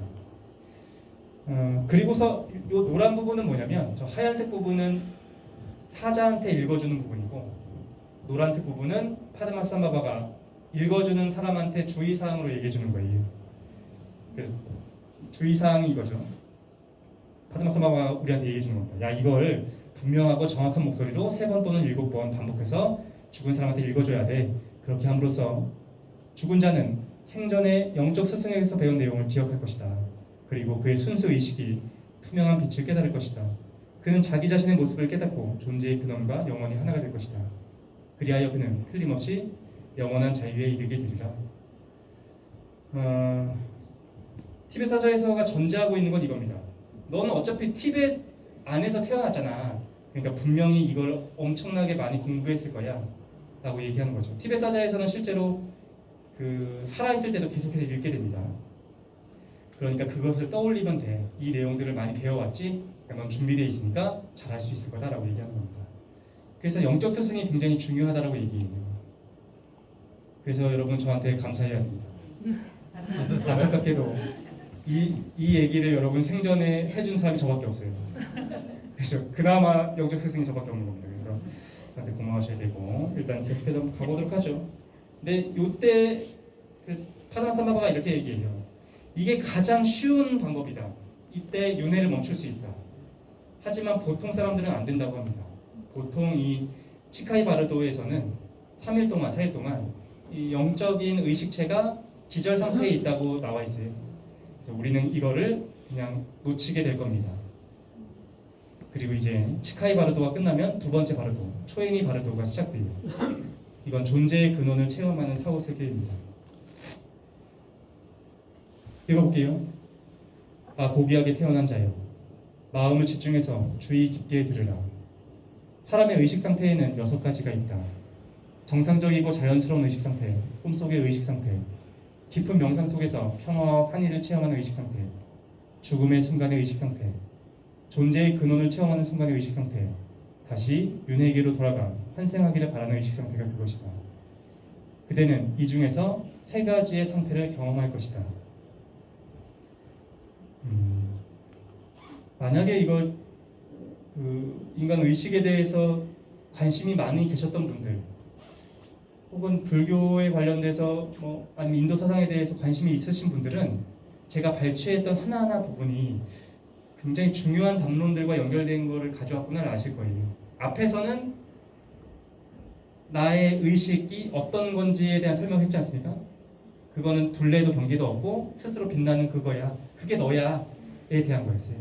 나의 본질에 대한 얘기를 했던 거죠. 두 번째에서는 여기서는 제가 뭘 발췌하냐면은 그 밝게 빛나는 그 의식체, 그것이 어떤 모습을 갖고 있는지에 대해서 설명한 부분이라 가져온 겁니다. 좀 어렵게 되어 있는데 사실 굉장히 중요한 부분이거든요. 뭐라고 얘기하고 있냐면 죽은 사람한테 얘기해 주는 거죠. 야, 의식이 어떤 건지 알려줄게. 의식은 6개의 단계가 있어. 그런데 뭐라고 얘기하고 있습니까? 정상적인 상태, 잠자는 상태, 명상하는 상태. 그 다음에 뭐라고 얘기하고 있죠? 처음에 죽음의 순간의 의식 상태. 이게 아까 전에 지나간 치카이 바르도입니다. 존재의 근원을 체험하는 순간의 의식 상태, 초인이 바르도고, 윤회계로 돌아가는 것이 이제 시드파 바르도인 거예요. 하나씩 보면 좀 추가 설명을 좀 드리면, 여러분이 이제 보고 있지 않습니까? 의식 상태를 갖고 있죠. 우리가 가질 수 있는 의식 상태는 6개밖에 없습니다. 살아있을 때는 3개밖에 없어요. 첫 번째 의식 상태는 뭐냐? 지금이죠. 지금 깨어있지 않습니까? 의식하고 있잖아요. 뭔가를 체험하고 있고 경험하고 있고요. 이게 우리가 가질 수 있는 의식 상태 첫 번째입니다. 두 번째 의식 상태는 잠잘 때이죠. 우리가 잠을 자도 무엇인가를 체험하고 경험해요. 그렇죠. 막 도망쳐 다니기도 하고 두려워하기도 하고 회피하려고 하기도 하고 어쨌든 의식이 무엇인가를 체험하고 있습니다. 세 번째는 우리는 잘 모르는 것. 깊은 명상 속에서 환희가 느껴지는 상태가 있네요. 명상하시는 분들은 그걸 잘 알고 계시겠죠? 우리는 모르지만 이 3가지가 우리가 살아있을 때 경험할 수 있는 거예요. 그리고 죽은 의식체는 어떻게 되느냐? 또 3가지. 치카이, 초엔이, 시드파 바르도를 경험한다는 거죠. 그래프를 그려보면 흥미롭습니다. 여기서 이제 그래프를 이제 삶과 죽음의 이제 경계선을 우리가 그려보고 시간이 이제 흘러가고 있는 거죠. 위쪽은 삶이고 아래쪽은 죽음이라고 보면 우리가 경험하는 의식 상태는 끊이지 않고 계속 이어져요. 첫 번째 삶에서는 지금 깨어있을 때, 잠잘 때, 명상할 때죠. 그리고 이제 죽음으로 들어갑니다. 치카이, 초인이, 시드파. 그럼 이제 어떻게 되죠? 다시 깨어나고 잠자고 명상하고 치카이, 초인이, 시드파. 이렇게 계속해서 반복하게 된다는 거죠. 그래서 이게 바르도인 겁니다. 3과 3 사이에 의식이 경험하고 있는 이 상태가 3과 3 사이여서 바르도인 거죠. 그런데 그렇게 놓고 보면 3도 바르도가 돼요. 죽음과 죽음 사이의 중간 상태잖아요. 그래서 사실은 바르도는 중간 상태라고 얘기했지만 의식의 기본적인 상태인 겁니다. 우리는 항상 바르도의 상태에 있어요. 그래서 불교에서는 굉장히 중요한 얘기를 하게 됩니다. 아까 전에 말씀드렸던 두 가지 학파 중에서 하나는 의식에 대해서 탐구한다고 했죠. 이 사람들처럼 의식에 대해서 탐구하고 다른 하나는 중간파는 중도에 대해서 탐구해요. 여기서 말하는 중도라는 것은 뭐냐면 존재론적인 중간을 얘기합니다. 있는 것도 아니고 없는 것도 아니다. 나은 것도 아니고 죽은 것도 아니다. 그게 우리의 상태를 얘기하는 거거든요. 나의 상태는 어떤 상태냐? 난 살아있는 것도 아니고 죽은 것도 아니야. 이 세 개의 상태는 뭐냐? 실제로 있는 것도 아니고 없는 것도 아니다. 이게 중도인 겁니다. 근데 이런 결론이 여기 나와 있는 거예요. 우리 의식은 어떤 상태냐? 계속해서 이 상태를 계속 이어가고 있지 않습니까? 다시 말해서 한 번도 태어난 적도 없고 죽은 적도 없다는 거죠. 또 계속 의식이 계속해서 이어지고 있는 것 뿐이야. 여기서 어느 한순간에 태어나거나 죽은 적은 없다. 의식은 끊이지 않고 계속해서 이어진다를 얘기하고 있는 거죠. 그리고 그 의식체가 경험하는 것들도 사실은 실제로 존재하는 것들이 아니다라는 거죠. 우리가 꿈을 꿀 때 호랑이가 쫓아옵니다. 호랑이가 막 쫓아오고 막 무섭고 막 두렵고 막 하죠. 그죠? 여러 가지를 경험하게 되는데 여쭤보고 싶은 건 이겁니다. 꿈은 실제로 있는 겁니까? 없는 겁니까? 없다라고 얘기하기 어려워요. 왜냐하면 우리가 그것 때문에 뭔가 체험하잖아요. 우리가 그걸 겪고 감정적인 공유를 느끼고 없다고 얘기할 수 없다는 거죠. 하지만 있다라고 얘기할 수도 없잖아요. 그죠? 있는 것도 아니고 없는 것도 아니다. 꿈의 상태가 바로 그 상태인 겁니다. 근데 이제 불교에서는 한 걸음 더 나아가서 얘기하는 거죠. 꿈이라는 건 있는 것도 아니고 없는 것도 아니야. 중도의 상태지. 그러면 네가 보고 있는 지금의 이 세상은 있는 거라고 생각하느냐? 아니면 없는 거라고 얘기할 수 있느냐? 그렇지 않다는 거죠. 중간 상태에 있다. 근데 어쨌든 계속해서 우리의 의식은 이 상태를 계속해서 유지하고 있다는 거죠. 이 그래프를 조금 더 단순하게 한번 그려봅시다. 이걸 반복하는 것 중에서 반복되는 부분을 잘라가지고 이 아랫 부분을 돌려서 이렇게 붙여보는 거죠. 그럼 어떻게 됩니까? 계속해서 이제 돌고 돌게 되는 거죠. 이게 윤회인 거예요. 우리는 계속해서 이 6개의 의식 상태를 계속해서 돌고 돌고 어느 한 군데에도 출구는 없다라는 거죠. 계속 돌고 있는 상태에서 이 돌고 있는 상태를 끊어내고 출구를 찾는 것, 그것이 해탈인 겁니다. 근데 계속 볼게요. 너무 깊이 들어가면 야 그럴 거면 보문 사이 같지. 이 강의 들어줘 오지 않았을 거다 이렇게 생각하실 수도 있으니까 우리가 빨리 가도록 합시다. 제가 시간 너무 많이 잡아먹었어요. 그죠? 그래서 한번 보도록 할게요. 그래서 우리의 의식 상태에 대한 설명을 합니다. 그리고 얘기를 하죠. 아 고귀하게 태어난 자여, 무섭고 두려운 어떤 환영이 눈앞에 나타날지라도 그것들이 자신의 마음에서 투영되어 나온 것임을 분명히 알아야 한다. 이 중요한 비밀을 잊지 말라. 제가 좋아하는 부분입니다. 파드마삼바바가 우리한테 경고하는 거예요. 이제부터 너는 이제 죽음의 세계를 탐험하면서 여러 가지들을 보게 될 거야.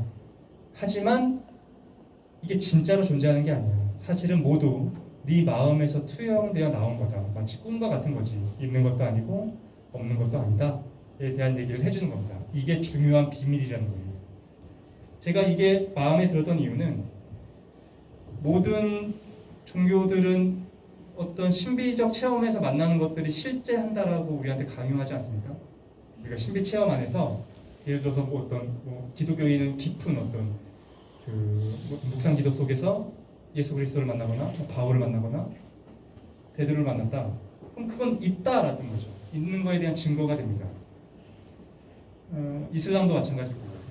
그런데 티베트 사자에서는 네가 뭔가를 체험할 거야. 하지만 그게 진짜 있는 것이 아니라 네 마음이 만들어낸 것이다. 모든 존재자들의 근원은 어디에 있느냐? 네 마음이다. 그래서 존재의 근원을 체험하는 바르도는 내 마음을 체험하는 바르도가 됩니다. 계속해서 볼게요. 그래서 초인이 바르도는 이틀 동안 두 가지로 진행됩니다. 처음 일주일 동안은 어떤 일이 발생하느냐? 사자가 이제 있지 않습니까? 사자 앞에 평화의 신들이 나타나게 됩니다. 그리고 나머지 7일 동안은 분노의 신들이 나타나게 됩니다. 이 부분은 뭐 간단하게 건너뛰어도 될 것 같아요, 그죠? 앞에서 설명이 너무 길었으니까 쉽게 얘기하면 이겁니다. 제가 죽었죠? 근데 이때까지만 해도 죽은 자는 내가 죽은지 몰라요. 그래서 뭔가 혼란스럽습니다. 카르마 업이죠. 업의 바람이 막 계속해서 쏟아지기도 하고 멀리서부터 함성 소리가 들리고 멀리서부터 우엉우엉우엉 하면서 티벳 사자의 서를 읽어주는 소리가 들리는데 이게 무슨 상황인가? 그래서 이때까지는 죽은지 모른다고 해요. 그때 평화의 신들이 나타납니다. 그래서 나한테 빛을 쏜대요. 그래서 파드마사마바가 비밀을 알려줍니다. 그때 이 빛이 저들이 실제로 너한테 쏜다라고 생각하지 말고 이 모든 상황이 네 마음이 만들어냈다는 것을 이해하고 그 속에 머물러 있으면 해탈할 수 있다라는 겁니다. 하지만 사자는 무서워해요. 뭐야? 저기 왜 뱅뱅 돌고 있어? 무서워? 하고 도망치는 거죠. 그러면 그 평화의 신들이 모습을 바꿔서 분노의 신이 됩니다. 사실 같은 거예요. 내 마음이 만들어낸 건데. 그때도 나한테 빛을 쏩니다. 파드마사바바가 또 얘기해줘요. 이때 두려워하지 말고 이것이 네 마음이 만들어냈다는 것을 이해하고 그거 안에 머물러 있으라. 그러면 해탈할 수 있지만 우리는 그것도 실패하게 될 겁니다. 파드마사바바가 얘기해주죠. 이 정도로 인도해주면 아무리 약한 정신력을 가졌다 할지라도 영원한 자유에 이르는 것은 의심할 여지가 없다. 그러나 거듭된 가르침에도 불구하고 많은 억압을 지었거나 계율을 지키는 데 실패했거나 아니면 본래부터 타고난 결함 때문에 사후세계를 제대로 인식하지 못한 사람들이 있다. 그들의 집착과 욕심으로부터 생겨난 나쁜 카르마와 무지는 그들로 하여금 바르도에서 만나는 소리와 빛들을 보고 두려워하게 만들며 그래서 그것들로부터 달아나게 한다. 이건 부연 설명이 필요 없을 것 같습니다. 그렇죠? 우리는 아마 이런 사람인 것 같아요. 악업도 많고 계율도 지키지 않았었고 그래서 우리는 이런 가르침을 받아본 적도 없잖아요. 그죠? 그러니까 우리는 계속해서 도망쳐 다니게 될 거다라는 겁니다. 그래서 결국 우리는 어디로 가느냐? 마지막 시드파 바르도에 가게 됩니다. 환생의 길로 들어서게 되는 거죠. 시드파 바르도를 제가 4단계로 간단하게 정리했거든요. A, B, C, D 4단계입니다. 첫 번째에서는 사후의 심판을 받게 돼요. 그걸 간단하게 한번 알아보도록 하죠. 이거 설명 좀 해야 되는구나. 다시 우리는 죽은 자가 됐습니다. 도망쳐 다니는 거죠. 뭐야 무서워 왜 날 쫓아와. 도망쳐 다니다가 누굴 만나느냐? 염라대왕을 만나게 됩니다. 나의 죽음을 심판해주는 사람을 만나게 돼요. 여기서 말하는 염라대왕은 원래 인도의 죽음의 신이 이제 야마인데 야마를 불교가 이제 중국으로 오지 않습니까? 중국에서 이제 그걸 한역해서 염마라고 부르게 돼요. 중국의 도교랑 합쳐져서 대왕까지 붙습니다. 그래서 한국에 넘어오면 염라대왕이 된 거예요. 그래서 모자 같은 거 쓰고 막 술 같은 거 달려 있고 하는데 실제로 인도에서는 그냥 야마라는 죽음의 신인 거죠. 그 신이 나타납니다. 그래서 어떻게 하느냐? 나를 보고서 내가 생전에 착한 일을 했으면 하얀색 조약돌을 놓고 나쁜 일을 많이 했으면 검정색 조약돌을 놓게 돼요. 무게를 잽니다. 그러면은 사자는 그걸 보면서 거부해요. 아니야, 난 그렇게 나쁜 짓을 하지 않았어. 검은 돌 너무 많은 것 같아. 막 부정하게 되는 거죠. 그럼 야마가 우리한테 CCTV를 보여줍니다. 다 녹화가 돼 있어. 그래서 이제 그 카르마의 거울이라고 나와 있어요. 카르마의 거울을 보여주면 내가 생전에 했던 것들을 보게 된다는 거죠. 하지만 파드마사마바가 이렇게 얘기해 줍니다. 하지만 두려워할 필요 없다. 야마와 다른 신들은 그대가 만들어낸 환영이다. 지금 그대의 의식체는 살아있을 때의 성향으로 이루어진 몸일 뿐이며 원래 텅 빈 거야. 텅 빈 것을 상처 입힐 수는 없다. 헛개비가 헛개비를 해칠 수는 없다. 죽음의 왕이나 신이나 악귀나 황소머리의 죽음의 영이나 모두 그대 자신의 환각에서 생겨난 것이다. 그대의 바깥에 존재하는 그것들은 실제로는 존재하지 않는 것들이다. 이것을 깨달아야만 한다. 이거를 상상하는 건 꿈을 상상하면 됩니다. 우리가 꿈에서 나쁜 사람을 만난 거죠. 나를 괴롭히는 사람을 만나고 막 두려워하고 막 싸우고 막 힘을 다해서 막 때리려고 하고 막 그 마음에 겪는 거예요. 그리고 잠에서 깨는 겁니다. 그러면 그 꿈을 한번 볼까요? 그 꿈에서 맞는 사람은 누구였죠? 나였죠. 그러면 그걸 때리는 사람은요? 내가 만들어낸 거 아니에요? 그 세계 자체를 내가 만들고 거기에 있는 나조차도 내가 만들어낸 거죠. 그 얘기를 하고 있는 거예요. 염라대왕이 나타나가지고 너한테 뭔가를 막 보여주고 네 죄에 대해서 묻고 있지. 그럴 걱정할 거 없어. 넌 지금 네 마음을 체험하고 있는 거고 네 마음이 만들어낸 것들을 만나고 있는 거야 라고 얘기해주고 있는 겁니다. 그러니까 해탈할 수 있는 방법은 뭡니까? 이것이 환각임을 직시하고 그 자리에 머물러 있으면 된다라는 거죠. 하지만 우리는 업이 많기 때문에 결국 환생의 길로 접어들게 됩니다. 아, 고귀하게 태어난 자여, 지금까지 말해준 내용을 이해하지 못했다면 이제부터 그대가 과거의 삶에서 가졌던 육체의 모습은 점점 희미해지고 미래의 삶에서 갖게 될 몸이 차츰 선명해질 것이다. 이런 사실에 슬퍼져서 그대는 이렇게 생각할 것이다. 아, 나는 참으로 불행하구나. 이제 어떤 몸이라도 내가 얻을 수 있다면 그것을 찾으러 갈 텐데. 그렇게 생각하면서 그대는 잠시도 한 곳에 머물 겨를도 없이 정신없이 여기저기로 헤매다닐 것이다. 이때 윤회계의 여섯 세상에서 나오는 빛이 그대를 비출 것이다. 그 중에서도 장차 그대가 태어날 장소의 빛이 가장 뚜렷하게 그대를 비추리라. 무슨 말이냐? 요쯤 되면 지금 우리는 마지막 시드파 바르도의 두 번째 단계에 오지 않습니까? 네 개의 단계 중에서 이쯤 되면 사자가 내가 죽었음을 알게 돼요. 내가 죽었나 보네. 그리고 마음의 동요가 일어나면서 생각합니다. 아, 불행하다. 내가 죽었네. 나한테 어떤 몸뚱이라도 있었으면 그러면 내가 좋을 텐데 라는 마음을 먹게 됐고 그것이 원인이 돼서 윤회계로 향하는 길이 열리게 됩니다. 사실은 이것도 불교에서 굉장히 중요한 부분이에요. 어떤 면에서는 연기설이라고 할 수도 있고, 연기설의 기본적인 토대는 조건과 결과입니다. 조건이 일어나야 결과가 있는 거죠. 조건이 사라지면 결과도 와야 되는 거죠. 우리가 윤회를 하게 된다면 실제로 윤회를 하게 만드는 원인이 무엇인가? 내 마음이라는 거죠. 내가 그 육신을 갖고 싶은 마음이 원인이 되어 우리는 환생의 길로 가게 됩니다. 그리고 이제부터 오늘 강의 하이라이트 여러분이 다음 세상에서 무엇으로 태어날지를 확인시켜드리는 시간을 갖도록 하겠습니다. 전 세계에서 이런 강의 항상 저밖에 없어요. 여러분이 사후에 뭐로 태어날지를 알려주는 게 저밖에 없어요. 그래서 오늘 거예요. 그래서 어떻게 되냐? 우리가 막 안타까워하고 있으면 6개의 빛이 나를 비추게 됩니다. 그 중에서 1개의 빛이 나를 강하게 비추는데 총 6개, 어두운 흰색, 어두운 초록색, 노란색, 푸른색, 붉은색, 그리고 회색인 거죠. 이 중에서 이 6가지는 내가 다음 생에서 태어날 장소, 세계의 모습인 겁니다. 지금부터 한번 확인 한번 해볼까요? 요게 이제 여러분이 다음 생에서 가게 될 길인 거죠. 어떤 색이 순간적으로 마음에 드십니까? 어두운 흰색, 초록색, 노란색, 푸른색, 붉은색, 회색. 많은 분들이 어두운 흰색과 회색이 무슨 차이가 있냐고 물어보실 거예요. 전달하겠습니까? 책에 그냥 그렇게 써 있어요. 어두운 흰색, 흰색, 회색. 알 수가 없습니다. 그렇죠? 그 티베트 사차에서가 실제로 저희가 사본을 구해봤는데 컬러풀한 게 아니에요. 그러니까 우리가 알 수는 없는 거죠. 어쨌든 이게 순간적으로 마음에 드는 게 있지 않습니까? 그러면 지금부터 여러분이 이제 마음속으로만 확신을 선택을 하면 분명히 마지막에 가서 좋은 거를 바꿀 거거든요.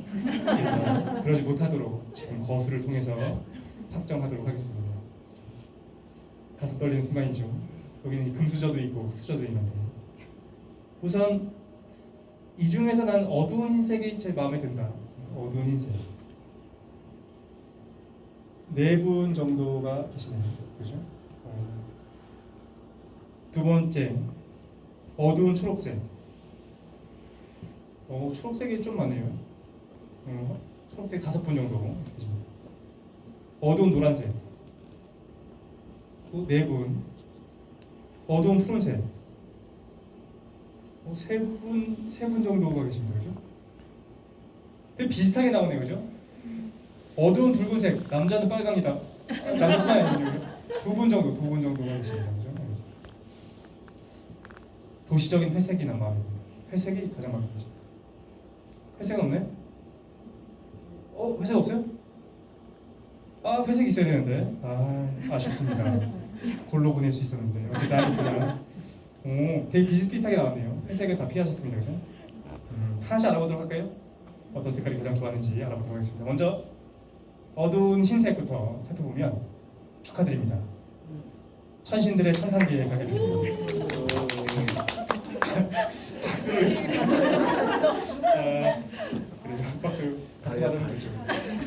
이게 근데 앞에 제 이제 컨텐츠를 접하셨던 분들 중에서 이제 흰색이라는 걸 알고 계신 분들이 계실 거예요, 그죠? 사실 티벳 사자에서가 원하는 게 그건 겁니다. 앞서서 이걸 알고 있으면 네가 그때 가서 알 수 있다라는 걸 자꾸 우리한테 얘기해 주는 거죠. 저한테 고마워하셔야 됩니다. 어두운 초록색. 아까 그거 있었죠? 어두운 초록색? 이분들은 어디로 가느냐? 축하합니다. 이 정도면 축하할 것 같아요. 거인들의 아수라에 가게 됩니다. 아수라가 뭐냐면 전쟁의 신들이고 거인들이에요. 그래서 이제 계속 싸우고 다치고 이제 팔이 잘려나가고 하면 이제 죽으면은 이제 게임 용어로 리스폰이라고 하나? 다시 부활합니다. 그래서 또 싸우고 죽으면 다시 부활하고 싸우고 부활합니다. 근데 이거를 그렇게 불행해할 필요는 없어요. 이거 즐기는 사람들 많습니다. 여러분 집에 가보면 여러분의 자녀들이 이걸 하고 있어요. 계속 죽이고 살아나고 죽이고 살아나고 그죠? 계속 하고 있습니다. 그래서 어떤 생각이 드냐면 아이들이 그 게임하는 걸 보면서 이게 인간의 어떤 의식이 원하는 모습인가 보다 그런 좀 생각을 좀 들었던 것 같습니다. 어두운 노란색 이것도 축하해야 되나? 인간 세상으로 가시게 됩니다. 그래서 이걸 다시 겪게 될 거예요. 다시 태어나서 노동하고 힘들어서 피곤해 쩔어 자고 다시 노동하고 피곤해 쩔어 자고 고통 속에서 계시게 될 것 같아요. 어두운 푸른색은 어디로 가냐면 동물 세계에 가게 됩니다.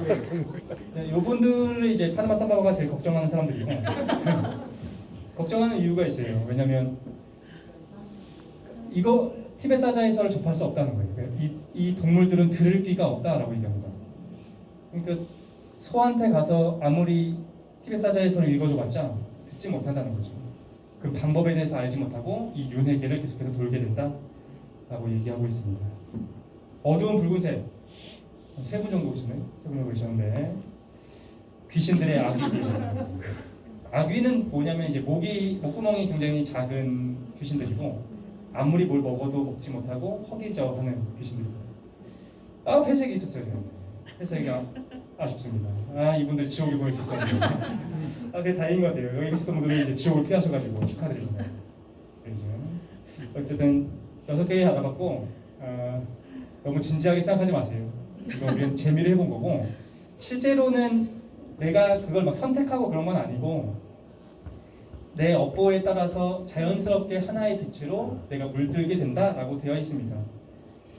그리고 이것들을 그냥 우리가 진짜로 이제 우리 합리적인 사람들이기도 하니까 이게 진짜라고 믿어도 괜찮고 우리 인간의 심리적인 모습을 상징하고 있다라고 보셔도 됩니다. 사실은 칼 구스타프 융 같은 경우에도 사실 그거에 더 집중했던 것 같아요. 실제로 6개의 세계는 우리의 6가지의 심리 상태를 얘기합니다. 천신들은 자만, 거인들은 질투, 인간은 집착, 동물은 무지, 귀신들은 탐욕, 지옥은 증오를 상징하고 있는 거죠. 그래서 티벳 사자에서는 어떤 면에서는 사실인 것 같기도 합니다. 왜냐하면 이게 우리가 마음이 선택할 수 있는 6개의 모습인 것 같아요. 여러분이 인간이라고 생각하십니까? 인간이지. 몸뚱아리는 인간일 수 있죠. 하지만 실제로 그 마음 상태는 다 다른 세계에 있을 겁니다. 어떤 사람은 누군가에 대한 증오 때문에 그 지옥을 걸어가고 계신 분들도 있을 거예요. 누군가의 질투 때문에 고통스러워하는 사람들도 있을 거고. 사실은 인간이라는 그 껍데기가 중요한 것이 아니라 내 세계의 색깔이 어떤가, 지금 내 마음이 어떤가를 돌이켜보는 게 더 중요하다라는 생각도 드는 것 같습니다. 그리고 결국 우리는 환생의 과정을 겪게 됩니다. 파데마 삼바바가 얘기하는 거죠. 만일 믿음이 약하고 진리에 익숙하지 않아 사자가 지금까지 들려준 가르침을 이해할 수 없었다면 사후세계의 환영이 그를 압도해 그는 자궁 입구를 찾아 방황하게 될 것이다. 그러므로 자궁의 문을 닫는 가르침이 무척 중요하다. 이제는 거의 이제 환생할 수밖에 없는 상태에 이르렀지만 파데마 삼바바는 마지막까지 포기를 안 해요. 그래서 실제로 자궁은 아니겠죠. 어떤 상징적인 뭔가가 보일 거고 내가 머무르는 자리가 보일 거고 파데마 삼바바가 그걸 막는 방법을 알려주는데 제가 시간을 앞에서 너무 많이 썼기 때문에 이 방법은 직접 읽어보시면 찾을 수 있을 겁니다. 자궁에 별거 없어요. 그래서 뭔가 명상에 대한 방법을 알려주게 됩니다. 그리고 결국 우리는 환생하게 됩니다. 성교하는 남녀의 환생이 그대 앞에 나타날 것이다. 만일 이때 집착과 거부감에 이끌려 자궁으로 들어가게 된다면 그대는 말이나 개나 닭이나 또는 사람으로 태어나게 될 것이다. 이때 그대가 만일 남자로 태어날 예정이라면 남자의 느낌이 차츰 들기 시작할 것이다. 더불어 아버지에 대한 강한 증오심이 생기며 어머니에 대해서는 애착과 매력을 느낄 것이다. 만일 그대가 여자로 태어날 예정이라면 여자라는 느낌이 서서히 들기 시작할 것이다. 그리고 어머니에 대한 강한 증오심과 아버지에 대한 강한 매력과 애정을 느낄 것이다. 뭔가 익숙하지 않습니까? 이게 뭐죠? 오이디푸스 콤플렉스 아닙니까? 프로이트가 사실 찾아냈던, 그러니까 융이 이 내용들을 보면서 놀랐을 것 같아요. 왜냐하면 서양에서는 이제 사실 굉장히 금기적인 내용이죠. 그러니까 우리가 부모가 있고 이제 자식들이 있고 이건 그냥 굉장히 평화롭고 가장 완벽한 모습이라고 서구든 동양이든 우리는 그런 걸 믿어오지 않았습니까?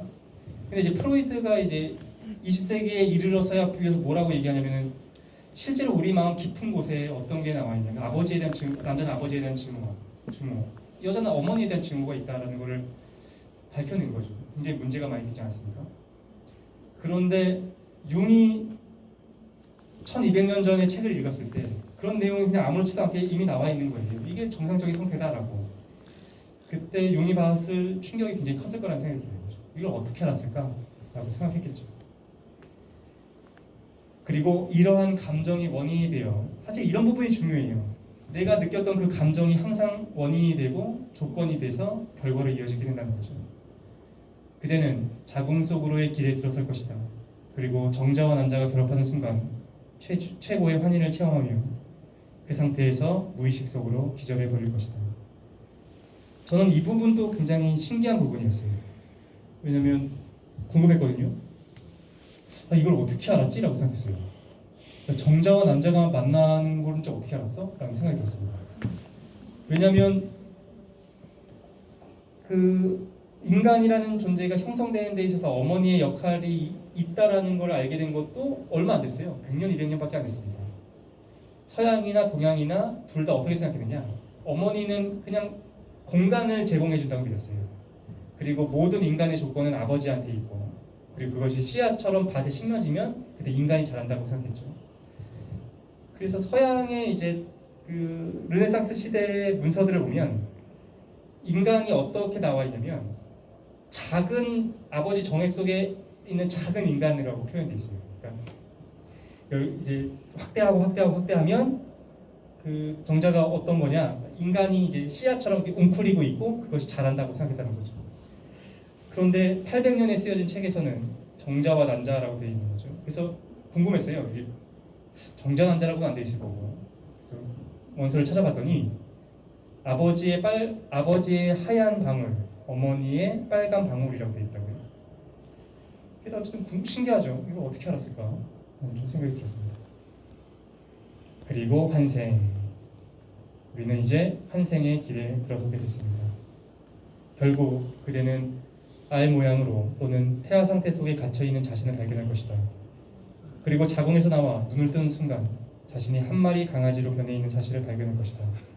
아니면 돼지우리 속의 새끼돼지로, 개미굴 속의 개미로, 곤충으로, 구멍 속의 유충으로, 송아지로, 새끼염소로 또는 어린 양으로 변해 있는 자신을 발견하게 되리라.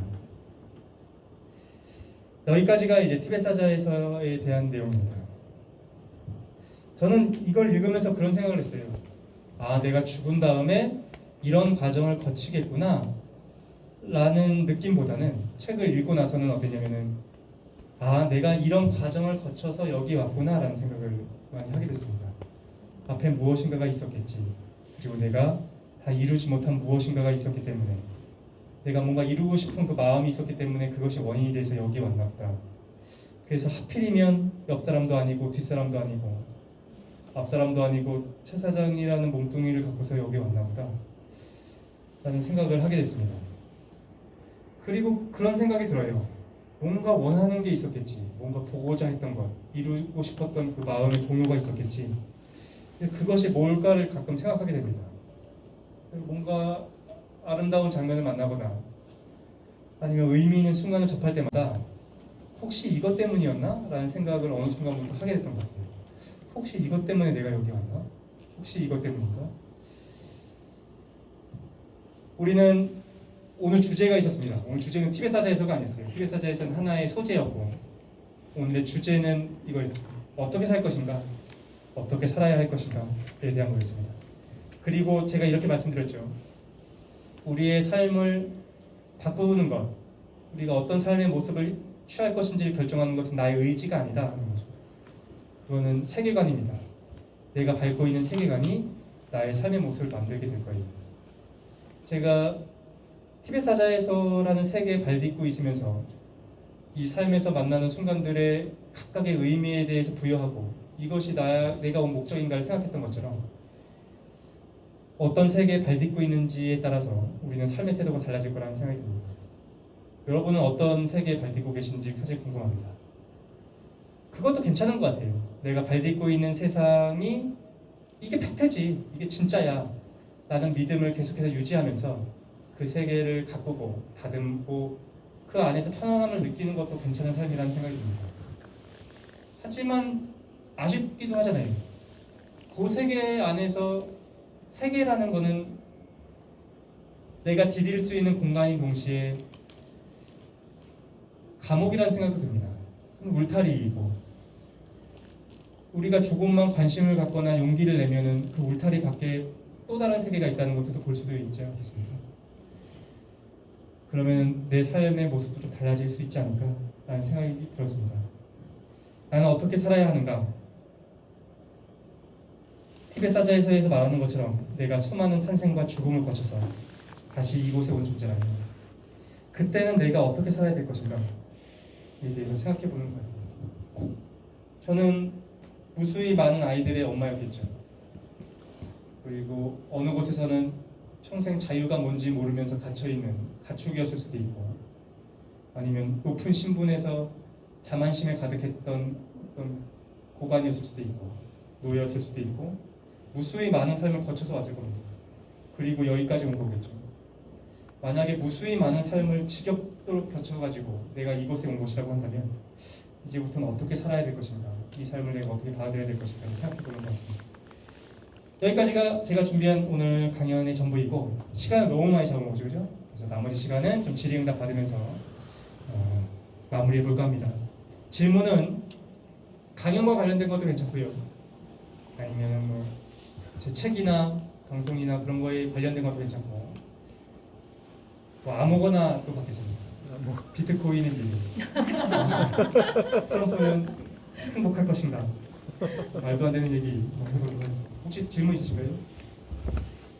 아, 네. 원래 주제에서 되게 열심히 들었던 분인데요.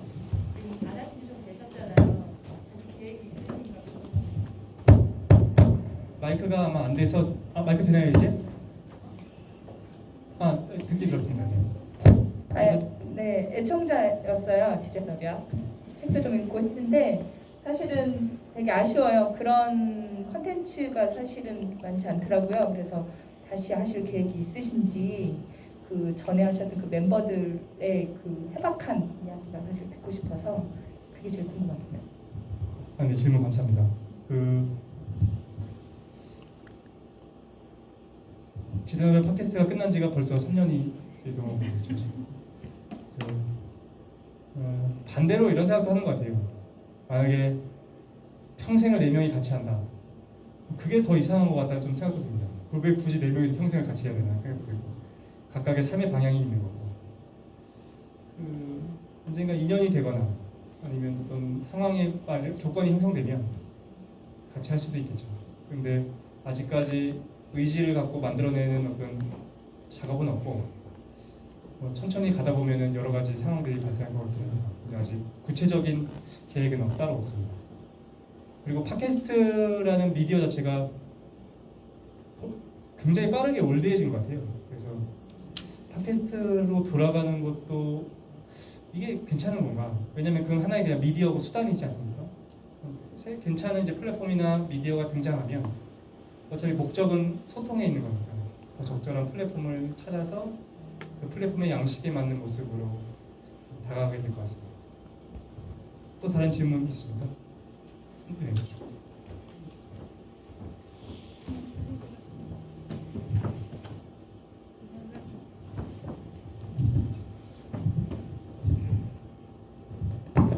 감사합니다. 개인적으로 천천히 하셔도 됩니다. 네. 떨려가지고요. 저도 떨립니다. 네. 네. 개인적으로는 이 책을 계속 이렇게 챙기는 이유가 내가 좋아하는 사람, 내가 아끼는 사람들을 떠나보낼 때 그 두려움이 미리 두렵기도 하고 너무 슬플 것 같고 혹은 또 제가 저를 사랑하는 사람들로부터 또 먼저 이 세계를 떠나게 될까봐 그때의 마음가짐이 너무 미리 두렵고 이런 마음에 사실 계속 좀 하게 되는 것도 있는데 궁금한 건 최 사장님은 이 TV의 사자에서의 거의 뭐 복음 전도자 같은 분인데 이 책을 접하고서 죽음이 두려워지지 않았는지 혹은 많이 그 두려움이 적어졌는지 그게 첫째로 궁금하고요. 그렇기 때문에 내 사랑하는 사람을 먼저 보내야 될 때 그분에게 해주고 싶은 말이 그냥 책 읽어주는 걸로 끝나지는 않을 것 같아요. 뭔가 좀 안심해준다든지 슬픔을 좀 낮춰주는 어떤 멘트가 있지 않을까 그런 궁금함이 좀 있습니다. 질문 감사합니다.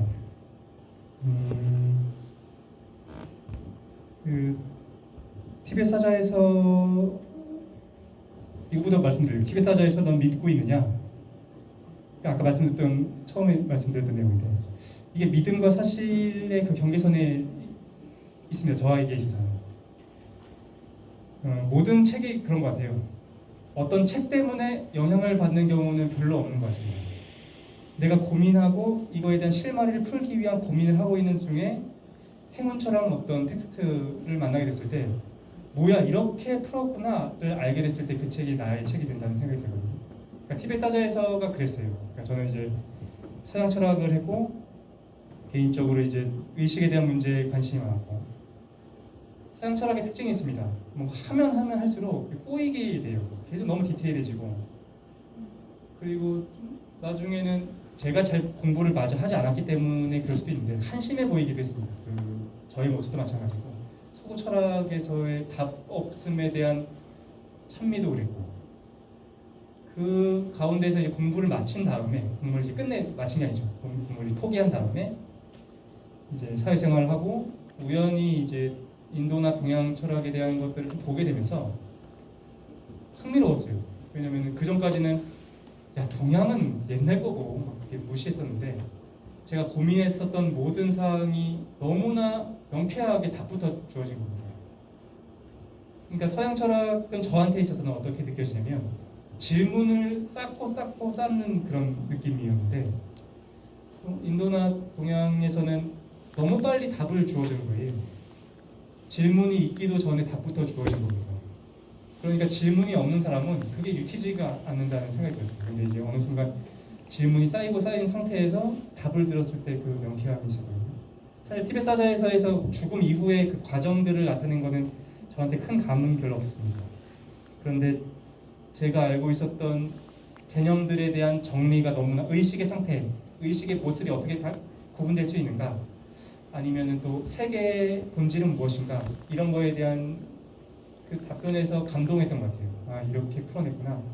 그리고 내가 알고 있었던 다른 텍스트들과 오류가 없이 정합성이 뛰어나구나 때문에 이제 티벳 사자해서가 이제 마음에 들었던 거죠. 티벳 사자해서를 읽기 전에 내가 죽지 않을 수도 있구나라는 걸 개인적으로 논리적으로 이렇게 얘기하면 너무 이상한 사람 좀 들어가죠. 그러니까 제가 아까 말씀하신 것처럼 지대담화 지도에서 말하지 못한 게 있다. 왜냐면 저도 그냥 정상적인 작가로서 보여주고 싶어요. 정상적인 작가고 얘가 합리적인 애니까 책을 좀 사줘야 되겠다 이렇게 여러분이 느낄 거 아니에요. 근데 제가 여기서 무슨 인간은 죽지 않는다 막 이렇게 쓰면 그러면 분명히 안 사줄 거고, 그래서 말을 못하는 부분들이 있습니다. 근데 개인적으로는 논리적으로 보면 우리가 돌아오는 것까지는 사실인 것 같아요. 왜냐면 아까 전에 말씀드렸던 것처럼 서구 철학에서 세계의 본질을 뭐라 보냐면 인과로 봅니다. 원인과 결과. 그런데 붓다도 똑같은 말을 하는 거예요. 세계의 본질이 뭐냐? 그럼 연기인 거죠. 조건과 결과, 조건과 결과인 겁니다. 그거는 피할 수 없는 진실인 것 같아요. 세상은 조건과 결과로 되어 있다는 거. 여기서 생기면 저기서 생기고, 여기서 사멸하면 여기서 사멸하고, 저기서 사멸하고. 이걸 탈불중도라고 하는데 어쨌든 그거는 사실이잖아요. 그죠? 그럼 우리가 이렇게 볼 수도 있습니다. 조건이 있으면 결과가 생겨. 그리고 조건이 와해되면 결과도 와해돼. 이게 우리가 찾을 수 있는 진리라고 한다면 똑같겠죠. 내 의식, 내가 보고 있는 존재로서의 의식은 어디서 왔을 거냐면 조건에서 왔을 겁니다. 특정 조건이 있었겠죠. 우리는 뇌를 신뢰하는 사람들이니까 물질적으로 뭐 A, B, C라는 조건이 형성됐을 거고, 그 조건에 따라서 결과로서 내 의식, 보고 있는 자가 X가 발현됐을 거예요. 조건이 와해되면 내가 나이가 들고 몸이 노쇠하고 내 세포들이 죽고, 내 뇌에 A, B, C라는 조건이 와해되면 내 X라는 의식도 와해될 겁니다. 난 이제 그때 우리는 죽음이라고 부르게 되겠죠. 하지만 물질은 유한합니다. 그죠? 시간은 무한하고 물질은 유한하고, 어느 순간에 다른 시간, 다른 공간에서 물질적 조건이 형성이 될 거예요. C, D, E, 아니면은 D, E, F 이런 게 형성됐을 때는 X가 발현되지 않겠지만 어느 순간에 A, B, C라는 조건이 형성이 될 겁니다. 그러면 조건이 형성됐으니까 결과로서의 나의 의식이 드러나게 될 거고, 그러니까 내 의식이 돌아온다는 것은 피할 수 없는 사실이라 논리적 규결이라고 생각이 들었어요. 이어지지 않겠죠. 내 기억도 이어지지 않을 거고, 내 정체성도 이어지지 않을 거고, 육체적 모습은 다를 것이고, 하지만 돌아와서 체험하는 존재가 끝없이 이어질 수밖에 없다는 것은 사실로 받아들여지기 시작했습니다. 그게 사실로 오기 시작하니까 그때부터 걱정되기 시작했어요. 아, 진짜 필요하다. 이걸 쌓고 흩어지고 쌓고 흩어지고를 계속 해야 되는 거구나. 그래서 인도인들이 해탈이란 걸 앞서 얘기할 수 있었던 거구나에 대해서 알게 됐습니다. 그래서 질문 중에 하나였던 죽음이 두렵지 않느냐? 티벳 사자 해서 때문이 아니고 논리적 귀결이라고 생각해요. 그리고 논리적 귀결, 제가 갖고 있는 논리적 귀결에 대한 모습을 너무나 살을 잘 붙여서 티벳 사자에서가 표현해줬기 때문에 이 책을 그냥 좋아하게 된 것이겠죠. 두 번째 질문은 아까 그거였죠. 죽어가는 사람들에게 티벳 사자에서 읽어주는 거 말고 실제로 해줄 수 있는 게 무엇이 있겠는가? 그건 잘 모르겠습니다. 저한테 너무 어려운 것 같고, 근데 그게 신기하다는 생각이 들었어요. 그러니까 우리는 각자가, 전 X라는 의식을 갖고서 이 세상을 보는 존재이고, 아마 Y가 있고 Z가 있고, 이 무한히 넓은 무수히 많은 우주들 중에서 조건이 형성되고 흩어지고를 반복하다가 여기저기 생기다가 2020년 코로나가 한창일 때 여기 양주에 잠깐 모여가지고 이 의식들이 모여있는 거 아닙니까? 너무 놀랍다는 생각이 들었어요. 그래서 이제 우리는 언제가 만난다라는 책이 썼던 이유, 그 제목이 사실 거기서 나옵니다. 우리가 만났잖아. 그리고 또 조건이 형성되면 다시 만나겠지 라는 생각이 들어서 그걸 쓰게 됐던 거고, 뭐 죽어가는 사람한테 이렇게 얘기하는 거는 사실은 별로 와닿지 않을 수도 있겠지만, 죽은 사람한테 야 우리 다시 만난다 언젠가, 업고의 시간이 지나면 다시 만날 거야 이렇게 얘기하는 거는 뭐 위로가 되지 않겠지만 만나겠죠. 우리가 하나하나가 꺼지지 않는 등불인 거고, 반대로 이걸 끄는 방법을 모르겠어요.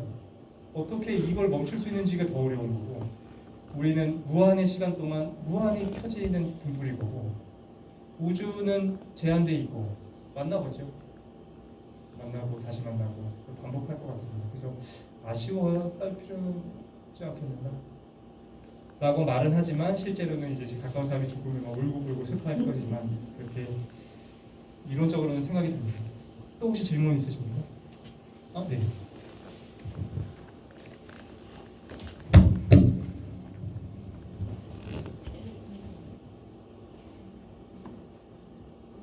내용하고는 상관없는데요. 저는 작가님 책 처음 읽었을 때부터 그 최 사장이라는 이름이 유명은 아니시잖아요. 책 내용이나 이미지로 봐서나 최 사장이라는 그 이름하고는 전혀 안 어울리시는데 왜 이름을 최 사장으로 하셨을까는 항상 좀 궁금했거든요. 그거 답변해 주세요. 네. 이거 웃기려고 사실은 처음에 이제 팟캐스트 지대너변을 시작하면서 4명의 패널이 담당하고 있는 역할들이 있었습니다. 그러니까 이제 동양 철학을 담당하고 있는 사람도 있었고, 과학을 담당하는 사람도 있었고, 저는 이제 그때 거기서는 이제 처음에 자본주의를 담당하고 있어요. 그러다 보니까 자본주의의 주인공은 부르주아 사장이지. 그래서 처음에 웃기려고 그냥 최 사장이라고 적었는데 이 일이 점점 커지면서 이렇게 정착이 되는 거예요. 최 사장이 됐어요. 그래서 어떤 분들은 이제 중국 사람이라고 생각하더라고요. 들었어요. 중국 사람인가 보다 이렇게 생각하시고 한다면 그냥 일이 커져서 이렇게 됐습니다. 또 질문 혹시 있으십니까? 네. 그냥 하시는 게 차라리 나을 것 같아요. 마이크 상태가 별로 안 좋아요. 출판사도 차리셨잖아요. 이 티베트의 설을 출간하실 생각은 없어요? 이 불교에서 나오는 책들을 샀는데 정말 덮어버렸거든요. 이렇게 설명을 해주시면 이걸 듣는 영적 스승이 더 되실 것 같은데 그런 계획은 없으신지. 출판사에 대한 해명부터 하면은 출판사는 이제 돈만 됐고 이미 투자금을 회수했기 때문에 제 출판사가 아닙니다. 근데 어쨌든 욕심은 있죠. 티베트 사자에서나, 그리고 저는 성경도 좀 아쉬워요. 성경 같은 경우도 성경은 다행히 공동 번역 성서가 잘 돼 있습니다.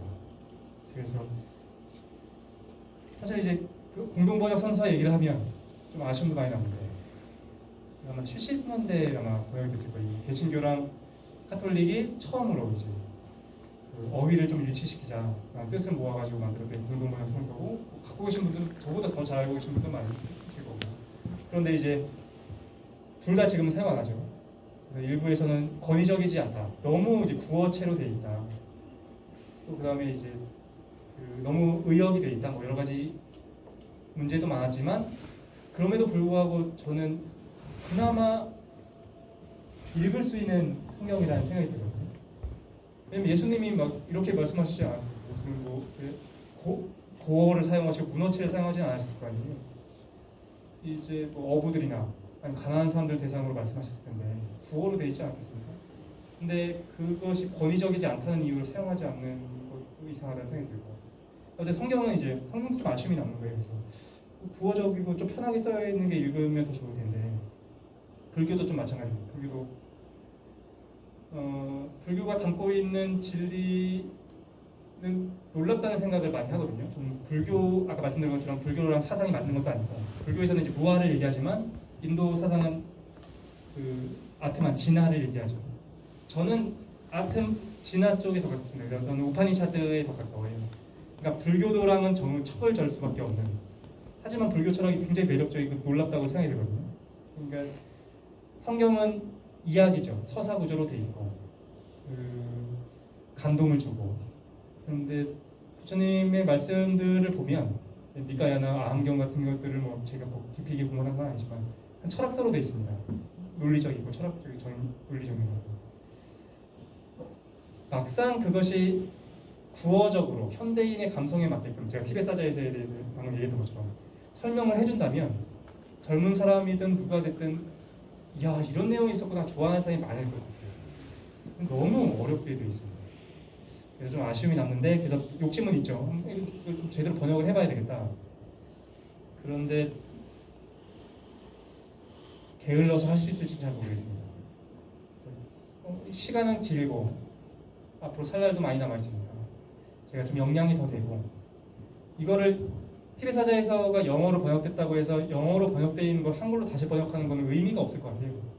하나만화인 것 같고 그래서 뭔가 제가 이제 준비가 돼야 되겠죠. 그렇다고 한다면은 마음은 있는데 사실 아무한테 다 얘기 못했지만 그 마음이 있었거든요. 할 수 있을까 좀 걱정은 좀 되긴 합니다. 정리하면 되나요? 아니면 좀 더 질문을 받으면 네. 작가님 책을 읽고 작가님도 책을 엄청 많이 읽으셨을 거고 그리고 책도 여러 번 냈잖아요. 읽으면서 느끼는 거 정말 최대한 쉽게 독자들에게 이해시키기 위해서 노력 많이 하셨다는 걸 정말 많이 느끼거든요.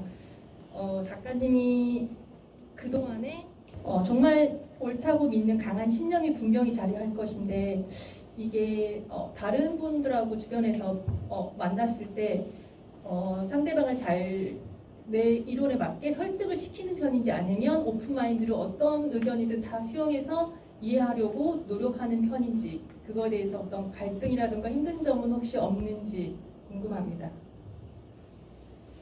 뭐 설득시킬 때도 있고 얘기를 좀 들을 때도 있고 그런 편입니다. 근데 설득이 더 쉬운 것 같아요.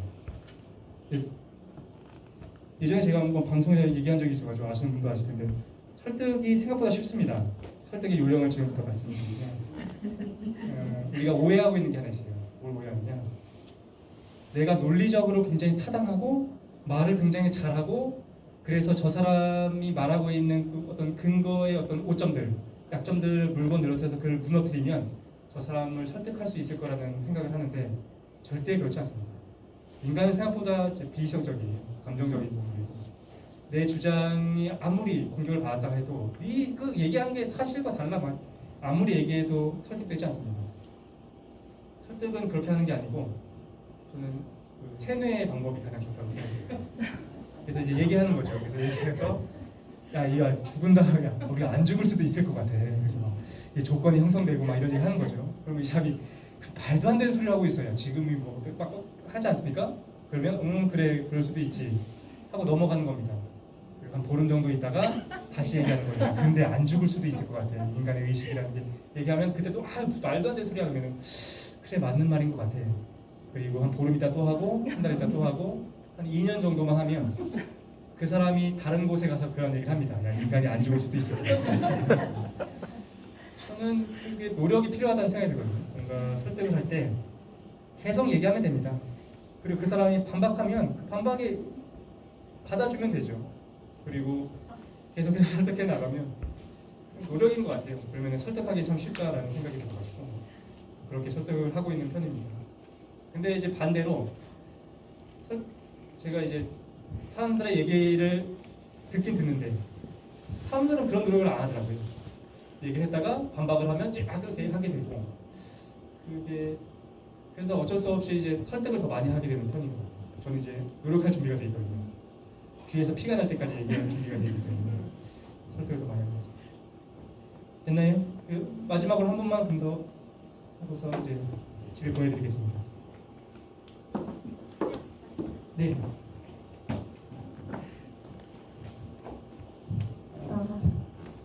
네, 오늘 주제가 나는 어떻게 살아야 하는가였잖아요. 근데 그거에 대한 해답을 주신 건 아니고 이런 가능성도 있고 이런 삶이라면 이게 정해진 거라면 어떤 삶을 살 것인가 한번 생각해보는 계기를 마련해 주신 것 같은데 그렇다면 최 사장님께서는 많이 고민을 해보셨을 것 같아요. 그래서 지금 이 시점에서 앞으로 어떤 삶을 살려고 마음먹고 계신지 어떻게 살려고 하냐면은 근데 사실 이런 얘기하기 부끄러운 게 아마 지금 이게 상황이 이래서 제가 말하는 걸 듣고 계시지만 아마 제가 살아가는 꼬라지를 보시면은 역시는 뭐 말은 저렇게 하고서 실천은 저렇게 생각하시고 아마 지금 여기 계신 분들이 더 삶을 현명하게 잘 살아가실 거라는 생각이 듭니다. 반대로 이제 그런 생각이 들었어요. 그 삶을 제대로 못 살았다는 생각이 들었습니다. 항상 그 형이상학적 세계에 빠져 있었던 것 같아요. 막 신의 주권, 인간의 자유의지에 대한 문제, 막 그런 생각에 사로잡혀서 살았던 것 같아요. 그 원인은 나약해서 그랬던 것 같습니다. 경제적으로 자립할 의욕도 없고, 그리고 뭔가 현실을 받을 준비가 안 돼 있으니까 계속해서 도피했던 거죠. 형이상학적 세계, 신에 대한 문제, 종교, 철학 이런 것들. 근데 어느 순간 그래서 내가 만약에 계속해서 돌아온다면, 이것이 끝나지 않고서 이 삶을 계속해서 이어나가야 된다면, 그러면 이렇게 형이상학적인 세계에 빠져서 이번 삶을 낭비할 수는 없겠다는 생각이 들었습니다. 그래서 지금 고민하는 거는 둥둥 떠다녔거든요.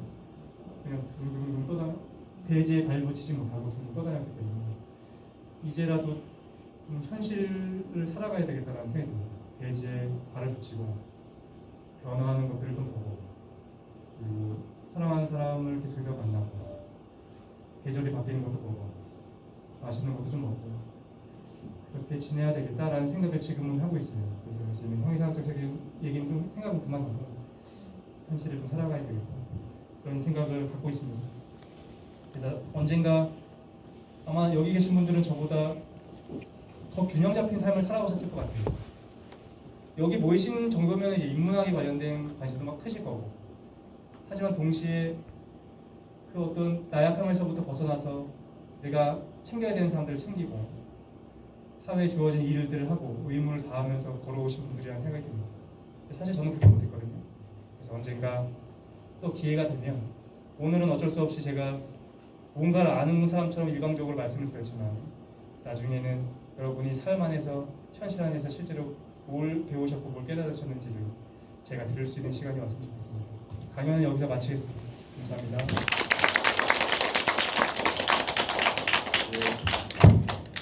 멋진 강연을 진행해 주신 최서영 작가님께